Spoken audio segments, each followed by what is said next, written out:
9 ಶೈವ ದೇವಾಲಯಗಳಿವೆ. 9 ಶೈವ ದೇವಾಲಯಗಳು ಇರೋದ್ರಿಂದನೇ ಇದಕ್ಕೆ ನವಲಿಂಗೇಶ್ವರ ದೇವಾಲಯ ಅಂತ ಅಂತಿದ್ದಾರೆ. 9 ಗರ್ಭಗೃಹಗಳು, 9 ನವರಂಗ, 9 ಸಭಾಮಂಟಪ, ಮುಂದೆ ನಾವು ನೋಡೋಣ.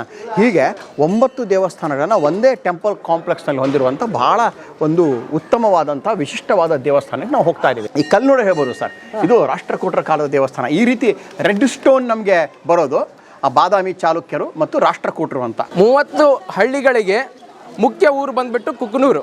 ಈ ಕುಕ್ನೂರು 30ನ್ನ ಪಶ್ಚಿಮ ಚಾಲುಕ್ಯರ ಕಾಲದಲ್ಲಿ ಕುಕ್ನೂರು 30ನ್ನ ನೋಡ್ಕೊಂಡಿದ್ದವನು ಸಾವಿಯಣ್ಣ ಅಂತ ಹೇಳಿ. ಚಂದ್ರ ಚಾಮರ ಚಾರವೇ ತ್ರೈಲೋಕ್ಯ ನಗರಾರಂಭ ಮೂಲ ಸ್ತಂಭಾಯ ಶಂಭವೇ. ಇದರ ಅರ್ಥ ಏನಂತಂತಂದ್ರೆ ನಮಸ್ತುಂಗ ಶಿರಶ್ಚುಂಬಿ ಚಂದ್ರ ಚಾಮರ ಚಾರಣೆ ಅನ್ನುವಂಥ ಒಂದು ಶ್ಲೋಕ. ಈ ಮುಖ ಮಂಟಪಗಳನ್ನೆಲ್ಲ ನಿರ್ಮಾಣ ಮಾಡಿದ್ದು ಇರುವ ಬೇಡಿಂಗ ಸತ್ಯಾಶ್ರಯನ ಕಾಲದಲ್ಲಿ. ಅವನ ಶಾಸನ ಇದು.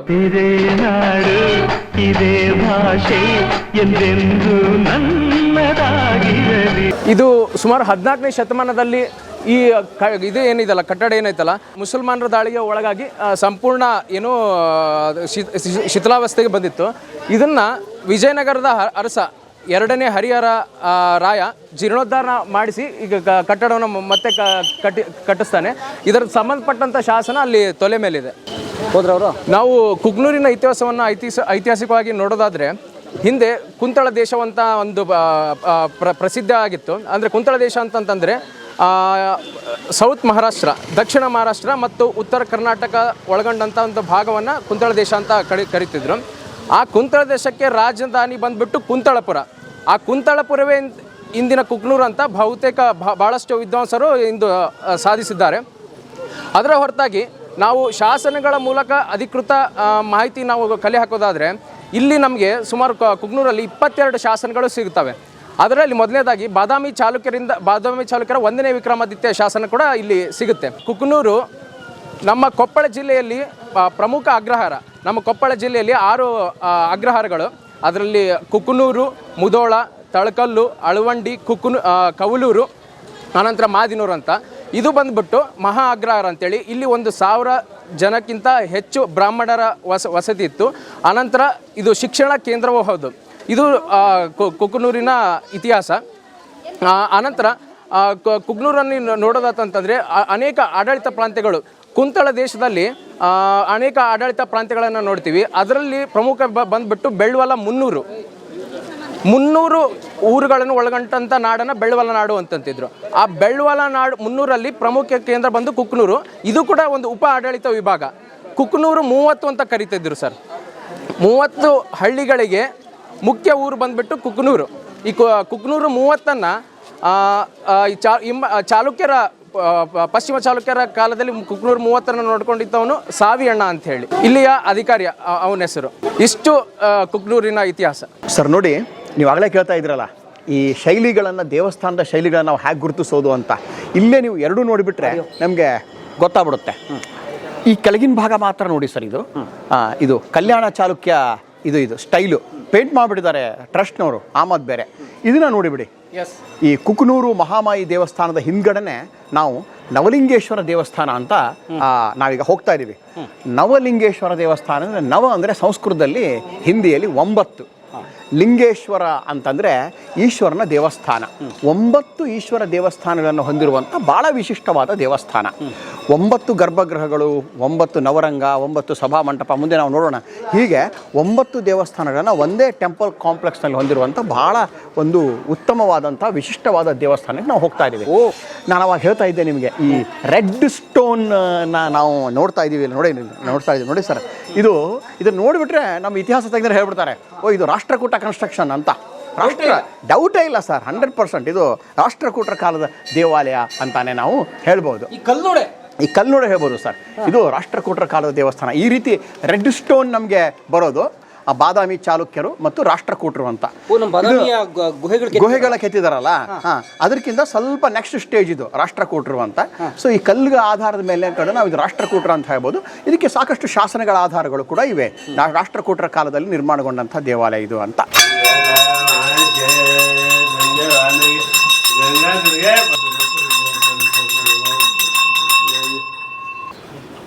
ಬಲ್ ನಾವು ಹೋಗ್ತೇವೆ, ಅವ್ರು ಬರ್ತಾರೆ. ಅನಂತರ ಈ ದೇವಸ್ಥಾನದ ನಿರ್ಮಾಣದ ಹಿಂದಿನ ಉದ್ದೇಶವನ್ನು ನಾನು ಹೇಳ್ತೀನಿ. ನಮ್ಮ ಹಿಂದೂ ಧರ್ಮದಲ್ಲಿ ಒಂದು ನಂಬಿಕೆ ಇದೆ, ದ್ವಾದಶ ಲಿಂಗಗಳನ್ನು ದ್ವಾದಶ ಜ್ಯೋತಿರ್ಲಿಂಗ ಅಂತ ಏನು ಕರಿತೀವಿ. ಭಾರತದಾದ್ಯಂತ ಸುಮಾರು 12 ಜ್ಯೋತಿರ್ಲಿಂಗಗಳಿವೆ. ಅದನ್ನು ದರ್ಶನ ಮಾಡಿದರೆ ಮುಕ್ತಿ ಸಿಗುತ್ತೆ ಅಂತ ಒಂದು ಕಲ್ಪನೆ ಇದೆ. ಅದು ನಮ್ಮ ಹಿಂದೂ ಧರ್ಮದಲ್ಲಿ. ಎಲ್ಲಿ ದ್ವಾದಶ ಜ್ಯೋತಿರ್ಲಿಂಗಗಳು? ಸೋಮನಾಥ, ಕೇದಾರನಾಥ, ತಮಿಳುನಾಡಿನಲ್ಲಿ ರಾಮಲಿಂಗೇಶ್ವರ, ಶ್ರೀಶೈಲ ಮಲ್ಲಿಕಾರ್ಜುನ, ಆನಂತರ ಉಜ್ಜಯಿನಿಯ ಮಹಾಕಾಲೇಶ್ವರ, ಆಮೇಲೆ ಕೃಷ್ಣೇಶ್ವರ, ವೈದ್ಯನಾಥ, ಆಮೇಲೆ ಇನ್ನೊಂದು ನಾಗದೇವ ಅಂತ ಇದು ಬರುತ್ತೆ. ಸುಮಾರು 12 ಜ್ಯೋತಿರ್ಲಿಂಗಗಳನ್ನು ನಾವು ಭಾರತದಾದ್ಯಂತ ಕಾಣ್ತೀವಿ. ಸೊ ಹಿಂದೂಗಳು ಅದನ್ನೆಲ್ಲ ದರ್ಶನ ಮಾಡಿಕೊಂಡ್ರೆ ಮುಕ್ತಿ ಸಿಗುತ್ತಂತ ಒಂದು ಭಾವನೆ. ಆಗಿನ ರಾಜರ ಒಂದು ಉದಾತ್ತ ಉದ್ದೇಶ ನೋಡಿ, ಬಡವರಿಗೆ ಎಲ್ಲ ಕಡೆ ಹೋಗಿ ಬಂದು ಜ್ಯೋತಿರ್ಲಿಂಗಗಳನ್ನು ದರ್ಶನ ಮಾಡೋಕ್ಕೆ ಆಗಂಗಿಲ್ಲ. ಆದರೆ ಒಂದೇ ಕಡೆ ಜ್ಯೋತಿರ್ಲಿಂಗಗಳನ್ನು ನಿರ್ಮಾಣ ಮಾಡೋದ್ರಿಂದ ಅವರು ಸರಳವಾಗಿ ಎಲ್ಲರೂ ನೋಡಬಹುದು. ಎಲ್ಲರೂ ಅಷ್ಟು ಆರ್ಥಿಕವಾಗಿ ಸಬಲರಾಗಿರೋಕ್ಕೆ ಸಾಧ್ಯ ಇಲ್ಲ, ಭಾರತ ಸುತ್ತಕ್ಕೆ ಆಗದಿರಲಿಲ್ಲ. ಹೀಗೆ ಅವರು ಒಂದೇ ಕಡೆ ದರ್ಶನ ಮಾಡುವಂತ ವ್ಯವಸ್ಥೆಯನ್ನು ಮಾಡಿದ್ರು. ಈ ದೇವಸ್ಥಾನವನ್ನು ನೋಡಿದಂತಂದ್ರೆ ಇದು ಸುಮಾರು ಇದರ ಬಂದ್ಬಿಟ್ಟು ಇದರ ನಿರ್ಮಾಣ 8ನೇ ಶತಮಾನದಿಂದನೇ ಶುರು ಆಗುತ್ತೆ. ರಾಷ್ಟ್ರಕೂಟರು ಇದಕ್ಕೆ ನಾಂದಿ ಹಾಡಿದ್ರು, ಶುರು ಮಾಡಿದ್ರು. ಕಲ್ಯಾಣಿ ಚಾಲುಕ್ಯರ ಕಾಲದಲ್ಲಿ ಈ ದೇವಸ್ಥಾನ ಮುಗಿಯಿತು, ಕಂಪ್ಲೀಟ್ ಆಯ್ತು. ಈ ದೇವಸ್ಥಾನದ ಒಳಗಡೆ ಕೂಡ ಸುಮಾರು ಶಾಸನಗಳನ್ನ ನಾವು ನೋಡ್ತೀವಿ. ಕುಕ್ನೂರ್ ಪಟ್ಟಣದಲ್ಲಿ ದೊರೆಯುವಂತ 2ನೇ ಅತಿ ಪುರಾತನ ಶಾಸನ ಈ ದೇವಸ್ಥಾನ ಒಳಗಡೆ ಇದೆ. ಆ ದೇವಸ್ಥಾನ ಎಲ್ಲ ಜ್ಯೋತಿರ್ಲಿಂಗಗಳನ್ನ, ಆ ಶಾಸನಗಳನ್ನ ಒಳಗಡೆ ಹೋಗಿ ಪರಿಚಯ ಮಾಡಿಕೊಳ್ಳೋಣ. ಪರಮೇಶ್ವರ್ ಅವರೇ, ನೀವು ಕಲಾ ಮಾಧ್ಯಮ ಮೂಲಕ ಇಡೀ ನಮ್ಮ ರಾಜ್ಯದ ಎಲ್ಲ ಕಲಾ ರಸಿಕರ ಮನವನ್ನು ಗೆದ್ದಿದ್ದೀರಿ. ನನ್ನೊಂದು ವಿನಂತಿ ಏನಂದರೆ, ನಮ್ಮ ಉತ್ತರ ಕರ್ನಾಟಕದ ಭಾಳ ಪ್ರಮುಖ ದೇವಸ್ಥಾನ ಕುಕನೂರಿನ ನವಲಿಂಗೇಶ್ವರ ದೇವಸ್ಥಾನ ಸಂಪೂರ್ಣವಾಗಿ ಸರ್ಕಾರದಿಂದ, ಪ್ರವಾಸಿಗರಿಂದ, ನಮ್ಮಂತಹ ಇತಿಹಾಸ ಪ್ರೇಮಿಗಳಿಂದ ಕೂಡ ನಿರ್ಲಕ್ಷಿತವಾಗಿರುವಂತಹ ದೇವಸ್ಥಾನ. ತಮ್ಮ ಮುಖಾಂತರ ಒಂದು ಸಂದೇಶ ಏನು ನಮ್ಮ ಎಲ್ಲ ಇತಿಹಾಸ ಪ್ರೇಮಿಗಳಿಗೆ, ಸರ್ಕಾರದವರಿಗೆ ಅಂದರೆ, ದಯವಿಟ್ಟು ಇದರ ಬಗ್ಗೆ ಒಂದು ಸಂರಕ್ಷಣೆಯನ್ನು ಮಾಡಬೇಕು ಅಂತ. ನೀವು ಸಾಮಾನ್ಯವಾಗಿ ದೇವಾಲಯ ನೋಡಿಬಿಟ್ರೆ ಏನು ಬಿಡಪ್ಪ, ಏನೋ ಒಂದು ಹಾಳು ಬಿದ್ದಿರೋ ದೇವಾಲಯ, ಇದೇನಂತ ಏನು ಮಹತ್ವದಲ್ಲ ಅಂತ, ಹೀಗಾಗಿನೇ ಎಲ್ಲರೂ ಕೂಡ ನಿರ್ಲಕ್ಷ್ಯ ಮಾಡಿದ್ದಾರೆ ನಮ್ಮ ಪುರಾತತ್ವ ಇಲಾಖೆಯವರು. ಶಿಥಿಲವಾಗಿದೆ, ಹೋಗ್ಲಿ ಬಿಡು ಅಂತ. ಆದರೂ ಇದ್ರ ಒಳಗಡೆ ಹೋಗ್ಬಿಟ್ರೆ ಭಾಳ ದೊಡ್ಡ ಒಂದು ಇತಿಹಾಸ ಇದೆ, ಭಾಳ ಒಂದು ದೊಡ್ಡ ಕಥೆಯನ್ನು ಹೇಳುವಂತಹ ದೇವಸ್ಥಾನ ಇದೆ. ಅದನ್ನು ನೋಡೋಣ, ಬನ್ನಿ ಹೋಗೋಣ. ಅಂದ್ರೆ ನಾವೀಗ ಕಾಲಿಡ್ತಾ ಇರೋದು 1200 ವರ್ಷಗಳ ಹಿಂದಿನ ದೇವಾಲಯದಲ್ಲಿ. ಓಕೆ, ಬಲಗಾಲಿಟ್ಟು ಒಳಗೆ ಬನ್ನಿ. ಎಸ್, ಇಲ್ಲಿ 9 ಶೈವ ದೇವಾಲಯಗಳಿವೆ. 9 ಶೈವ ದೇವಾಲಯಗಳು ಇರೋದ್ರಿಂದನೇ ಇದಕ್ಕೆ ನವಲಿಂಗೇಶ್ವರ ದೇವಾಲಯ ಅಂತ ಅಂತಿದ್ದಾರೆ. ಪ್ರಮುಖವಾದ ದೇವಾಲಯ ಉಜ್ಜಯಿನಿಯ ಮಹಾಕಾಲೇಶ್ವರ. ನಮ್ಮ ಜ್ಯೋತಿರ್ಲಿಂಗಗಳಿವೆ ಅಲ್ಲ, ಸೋಮನಾಥಪುರ, ಉಜ್ಜಯಿನಿ, ಆ ಎಲ್ಲ ಜ್ಯೋತಿರ್ಲಿಂಗಗಳ ಒಂದೊಂದು ಹೆಸರನ್ನು ಒಂದೊಂದಕ್ಕೆ ಇಲ್ಲಿ ಕೊಡ್ತಾ ಹೋಗಿದ್ದಾರೆ. ಇದು 9ನೇ ಶತಮಾನದ ದೇವಾಲಯ ಅಂತ ಹೇಳಬೇಕು ಅಥವಾ ಕಲ್ಯಾಣ ಚಾಲುಕ್ಯರ ಕಾಲದ ದೇವಾಲಯ ಅಂತ ಹೇಳಬೇಕು ಅನ್ನೋದ್ರ ಬಗ್ಗೆ ಸಾಕಷ್ಟು ವಿವಾದಗಳು, ಚರ್ಚೆಗಳು ಕೂಡ ಇವೆ. ಕೆಲವು ವಿದ್ವಾಂಸರು ಇದನ್ನು ಕಲ್ಯಾಣ ಚಾಲುಕ್ಯರ ದೇವಾಲಯಗಳು ಅಂತ ಕರೆದ್ರೆ, ಕೆಲವರು ಈಗ ತಾನು ನೋಡಿದ್ರು ತಾನೇ ನಾವು ರೆಡ್ ಸ್ಟೋನ್ ಟೈಪು, ಅದರ ಆಧಾರದ ಮೇಲೆ ಇದು ರಾಷ್ಟ್ರಕೂಟರ ಕಾಲದಲ್ಲಿ ಕಟ್ಟಿರಬಹುದು ಅಂತ. ವಾಸ್ತವ ಸಂಗತಿ ಏನಂದರೆ, ಇದರಲ್ಲಿನ ಗರ್ಭಗೃಹ ಕೆಲವು ದೇವಾಲಯಗಳು ರಾಷ್ಟ್ರಕೂಟರ ಕಾಲದಲ್ಲಿ ನಿರ್ಮಾಣಗೊಂಡು ನಂತರ ಎಡಿಷನ್ ಆಗ್ತಾ ಹೋಗಿವೆ. ಸುಮಾರು 9ನೇ ಶತಮಾನಕ್ಕೆ ಮೂಲ ದೇವಸ್ಥಾನ ಕಟ್ಟಿದ್ದು. ಆಮೇಲೆ 1005ಕ್ಕೆ ಈಶ್ವರ ಶೆಟ್ಟಿ ಅನ್ನೋನು ನಿರ್ಮಾಣ ಮಾಡಿದ ಕಲ್ಯಾಣ ಚಾಲುಕ್ಯರ ಕಾಲದಲ್ಲಿ. ಆಮೇಲೆ 1163 ಒಂದು ಶಾಸನ ಇದೆ, ಅದು ದಾನ ದತ್ತಿಗಳನ್ನು ಉಲ್ಲೇಖ ಮಾಡ್ತಾ ಇದೆ. ಹೀಗಾಗಿ ಆರಂಭದ ಕೆಲವು ಶಿವಾಲಯಗಳು ರಾಷ್ಟ್ರಕೂಟರ ಕಾಲದಲ್ಲಿ ನಿರ್ಮಾಣ ಮಾಡಲ್ಪಟ್ಟು ನಂತರ ಅದಕ್ಕೆ ಜೋಡಣೆ ಕಲ್ಯಾಣ ಚಾಲುಕ್ಯರ ಕಾಲದಲ್ಲಿ ಆಗಿರಬಹುದು ಅಂತ ನಾವು ಹೇಳ್ಬೋದು. ಸ್ವಲ್ಪ ನೀವು ಹಿಂದ್ಗಡೆ ನೋಡಿದರೆ ಅಲ್ಲಿ ಒಂದು ಶೈವ ಶಾಸನ ಇದೆ. ನಮಸ್ತುಂಗ ಶಿರಶ್ಚುಂಬಿ ಚಂದ್ರಚಾಮರ ಚಾರವೇ ಅನ್ನುವಂಥ ಒಂದು ಶ್ಲೋಕದಿಂದ ಆರಂಭ ಆಗ್ತಾ ಇರುವಂತಹ ಒಂದು ಶಾಸನ. ನಮಸ್ತುಂಗ ಶಿರಶ್ಚುಂಬಿ ಚಂದ್ರಚಾಮರ ಚಾರಣೆ ಅನ್ನುವಂಥ ಒಂದು ಶ್ಲೋಕ. ಇದು ಶಿವನನ್ನು ಆರಾಧನೆ ಮಾಡುವಂಥ ಒಂದು ಶ್ಲೋಕ. ಸಾಮಾನ್ಯವಾಗಿ ಈ ಶೈವ ಶಾಸನಗಳೆಲ್ಲ ನಾವು ಈ ಒಂದು ಶ್ಲೋಕವನ್ನು ನೋಡ್ತಾ ಇದ್ವಿ ನಾವು. ಈಗ ವೈಷ್ಣವ ಶಾಸನಗಳು ಬೇರೆ ಶ್ಲೋಕ, ಜೈನ ಶಾಸನ ಬೇರೆ ಶ್ಲೋಕ ಎಲ್ಲ ಇದೆ. ಈ ದೇವಾಲಯ ಮೇಲ್ನೋಟಕ್ಕೆ ಬನ್ನಿ ಸರ್, ಮುಂದೆ ಹೋಗೋಣ. ಈ ಶಾಸನ ಹಾಂ ಸರ್, ಈ ಶಾಸನ ಎಷ್ಟು ವರ್ಷ ಹಳೆಯದು, ಯಾರು ಬರ್ಸಾಕಿದ್ರು ಸರ್? ಇದು ಬಹುಶಃ 1005ರ ಶಾಸನ ಇರ್ಬೋದು. ಉದಯ ಅವರೇ, ನೀವೇನಾದರೂ ಹೇಳಕ್ ಬಯಸ್ತೀರಾ, ಇದಕ್ಕೆ ಸೇರಿಸಿ ಬಯಸ್ತೀರಾ? ನೀವು ಇಲ್ಲಿ ಈ ಶಾಸನವನ್ನ ಗಮನಿಸ್ತಿರ್ಬೋದು. ಇದು ಬಂದ್ಬಿಟ್ಟು ಶಾಸನ ಯಾರ ಕಾಲದಲ್ಲಿ ಹಾಕಿದ್ದಂತಂದ್ರೆ, ಕಲ್ಯಾಣಿ ಚಾಲುಕ್ಯರಲ್ಲಿ ಇರುವ ಬೇಡಿಂಗ ಸತ್ಯಾಶ್ರಯ ಅಂತೇಳಿ ಒಬ್ಬ ರಾಜ ಬರ್ತಾನೆ. ಈ ಮುಖ ಮಂಟಪಗಳನ್ನೆಲ್ಲ ನಿರ್ಮಾಣ ಮಾಡಿದ್ದು ಇರುವ ಬೇಡಿಂಗ ಸತ್ಯಾಶ್ರಯನ ಕಾಲದಲ್ಲಿ. ಅವನ ಶಾಸನ ಇದು. ನೀವಿಲ್ಲಿ ಶಾಸನವನ್ನ ಗಮನಿಸಬಹುದು. ಇದು ನೋಡಿ, ಬಹಳ ಮುಖ್ಯವಾಗಿ ಕರ್ನಾಟಕದಲ್ಲಿ ಅಲ್ಲ ಎಲ್ಲೇ ಒಂದು ಶೈವ ಶಾಸನಗಳು ಕಂಡು ಬಂದರೂ ಕೂಡ ಶೈವ ಶಾಸನಗಳು ಶಿವನ ಸ್ತುತಿಯಿಂದ ಶುರುವಾಗುತ್ತೆ. ಆ ಶಿವನ ಸ್ತುತಿ ಏನಂತಂತಂದ್ರೆ ಶ್ರೀ ನಮಸ್ತುಂಗ ಶಿರಶ್ಚುಂಬಿ ಚಂದ್ರ ಚಾಮರ ಚಾರವೇ ತ್ರೈಲೋಕ್ಯ ನಗರಾರಂಭ ಮೂಲ ಸ್ತಂಭಾಯ ಶಂಭವೇ. ಇದರ ಅರ್ಥ ಏನಂತಂತಂದ್ರೆ ಈ ಸ್ತುತಿಯನ್ನ ಎಲ್ಲಿಂದ ತಗೊಂಡಿದ್ದಾರೆ ಅಂತಂದ್ರೆ ಬಾಣಭಟ್ಟನ ಹರ್ಷಚರಿತೆಯಿಂದ ಈ ಸ್ತುತಿಯನ್ನ ತಗೊಂಡಿದ್ದಾರೆ. ಬಾಣಭಟ್ಟ ಹೌದು, 6ನೇ ಶತಮಾನ. ಹೌದು ಹರ್ಷಚರಿತ ಮಾನಸದಿಂದ ಈ ಸ್ತುತಿನ ತಗೊಂಡಿದ್ದಾರೆ. ಅವಾಗ್ಲಿಂದನೂ ಕೂಡ ಇದು ಏನು ಶಾಸನಗಳಲ್ಲಿ ಶಿವನ ಸ್ತುತಿ ಈ ರೀತಿ ಹಾಕಿಕೊಂಡು ಬರ್ತಾ ಇದ್ದಾರೆ. ಇದರ ಅರ್ಥ ಏನಂತಂತಂದ್ರೆ ಶಿರಶ್ಚುಂಬಿ ಚಂದ್ರ ಚಾಮರ ಚಾರವೇ ಅಂತಂದ್ರೆ ಶಿರಸ್ಸಿನಲ್ಲಿ ಚಂದ್ರನನ್ನು ಚಾಮರದಂತೆ ಧರಿಸಿದವನು. ತ್ರೈಲೋಕ್ಯ ನಗರಾರಂಭ ಮೂಲ ಸ್ತಂಭಾಯ ಶಂಭೆ ಅಂತಂತಂದ್ರೆ 3 ಲೋಕಕ್ಕೂ ಆಧಾರ ಸ್ತಂಭವಾಗಿ ನಿಂತಿರುವಂತ ಶಿವನಿಗೆ ಜಯವಾಗ್ಲಿ ಅಂತದ್ದು ಈ ಸ್ತುತಿಯ ಅರ್ಥ. ಮೊದಲ ಸಾಲ ಎಷ್ಟು? ಹೌದು. ಇದೆಲ್ಲ ಏನು ಈ ನಂದಿ ಲಿಂಗ ಎಲ್ಲ ಮಾಡೋದು ಯಾಕೆ? ಇದು ಶಿವಸ್ತುತಿ. ಅವಾಗ ಕೂಡ ಕಾಳ್ಮುಖರು ಆಮೇಲೆ ಶಿವನ ಆರಾಧನೆ ಇದೆಲ್ಲ ಇದು ಮಾಡ್ತಿದ್ರಲ್ಲ, ಇದು ಇದ್ರ ಮುಖಾಂತರನೇ ಗೊತ್ತಾಗೋದು ಇದೊಂದು ಶೈವ ಶಾಸನ ಅಂತ. ಏನೋ ವಿಗ್ರಹಗಳಾಗೋದು ಅನಂತರ ಈ ಸ್ತುತಿಯಿಂದನೇ ಗೊತ್ತಾಗೋದು ನಮ್ಗೆ ಶೈವ ಶಾಸನ ಅಂತ.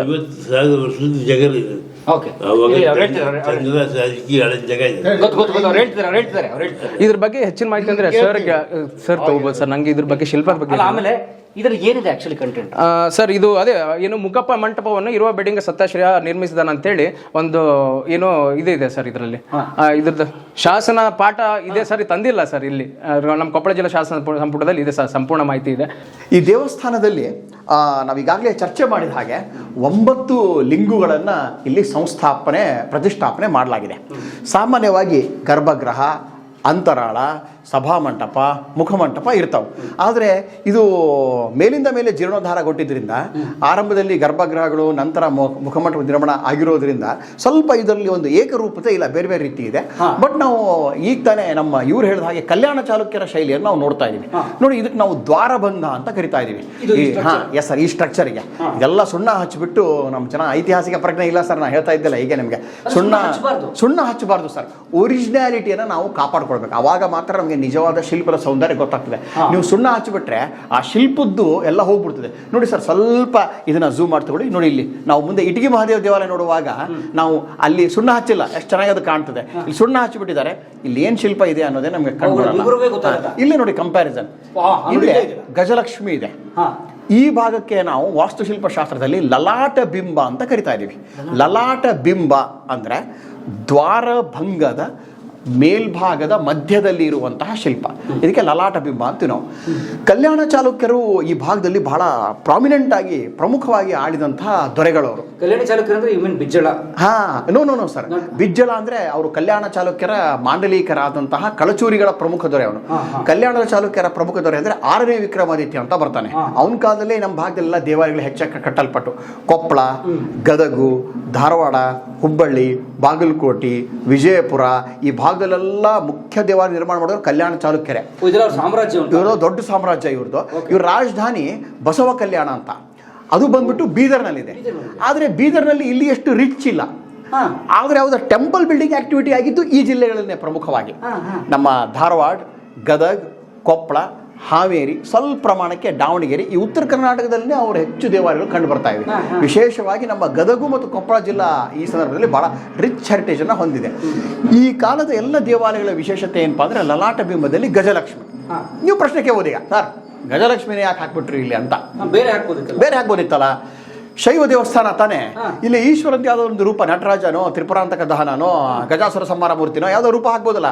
ಈಗ ನಾವು ನೋಡಿದಲ್ಲ ದಕ್ಷಿಣ ಮೂರ್ತಿನ ಹಾಕ್ಬೋದಿತ್ತಲ್ಲ. ಆದ್ರೆ ಇಲ್ಲಿ ಸಂಪತ್ತು ಇದೆ ದೇವಸ್ಥಾನದಲ್ಲಿ. ದೇವಸ್ಥಾನ ಸಂಪತ್ತಿನ ಒಂದು ಪ್ರತೀಕ ಅನ್ನೋದರ ಇದಕ್ಕವಾಗಿ ಗಜಗಳನ್ನು ಮಧ್ಯದಲ್ಲಿ ಕುಳಿತಿರುವಂತಹ ಗಜಲಕ್ಷ್ಮಿ ಸಂಪತ್ತಿನ ಅಧಿದೇವತೆ. ನಮಗೆ ಧನ ಸಂಪತ್ತನ್ನು ದಯಪಾಲಿಸು ಅನ್ನೋ ಒಂದು ಸಾಂಕೇತಿಕವಾಗಿ ಈ ಲಕ್ಷ್ಮೀ ದೇವಸ್ಥಾನ ಇದು ತುಂಬಾ ಒಂದು ಕಾಮನ್ ಫ್ಯಾಕ್ಟರ್ ನಾವು ನೋಡ್ತಾ ಹೋಗ್ತೀವಿ. ಲಲಾಟ ಬಿಂಬ ಈ ಕಾಮನ್ ಫ್ಯಾಕ್ಟರ್. ಲಲಾಟ ಬಿಂಬದಲ್ಲಿ ಗಜಲಕ್ಷ್ಮಿ ಕೂಡ ಒಂದು ಕಾಮನ್ ಫ್ಯಾಕ್ಟರ್ ಸರ್ ಇಲ್ಲಿ.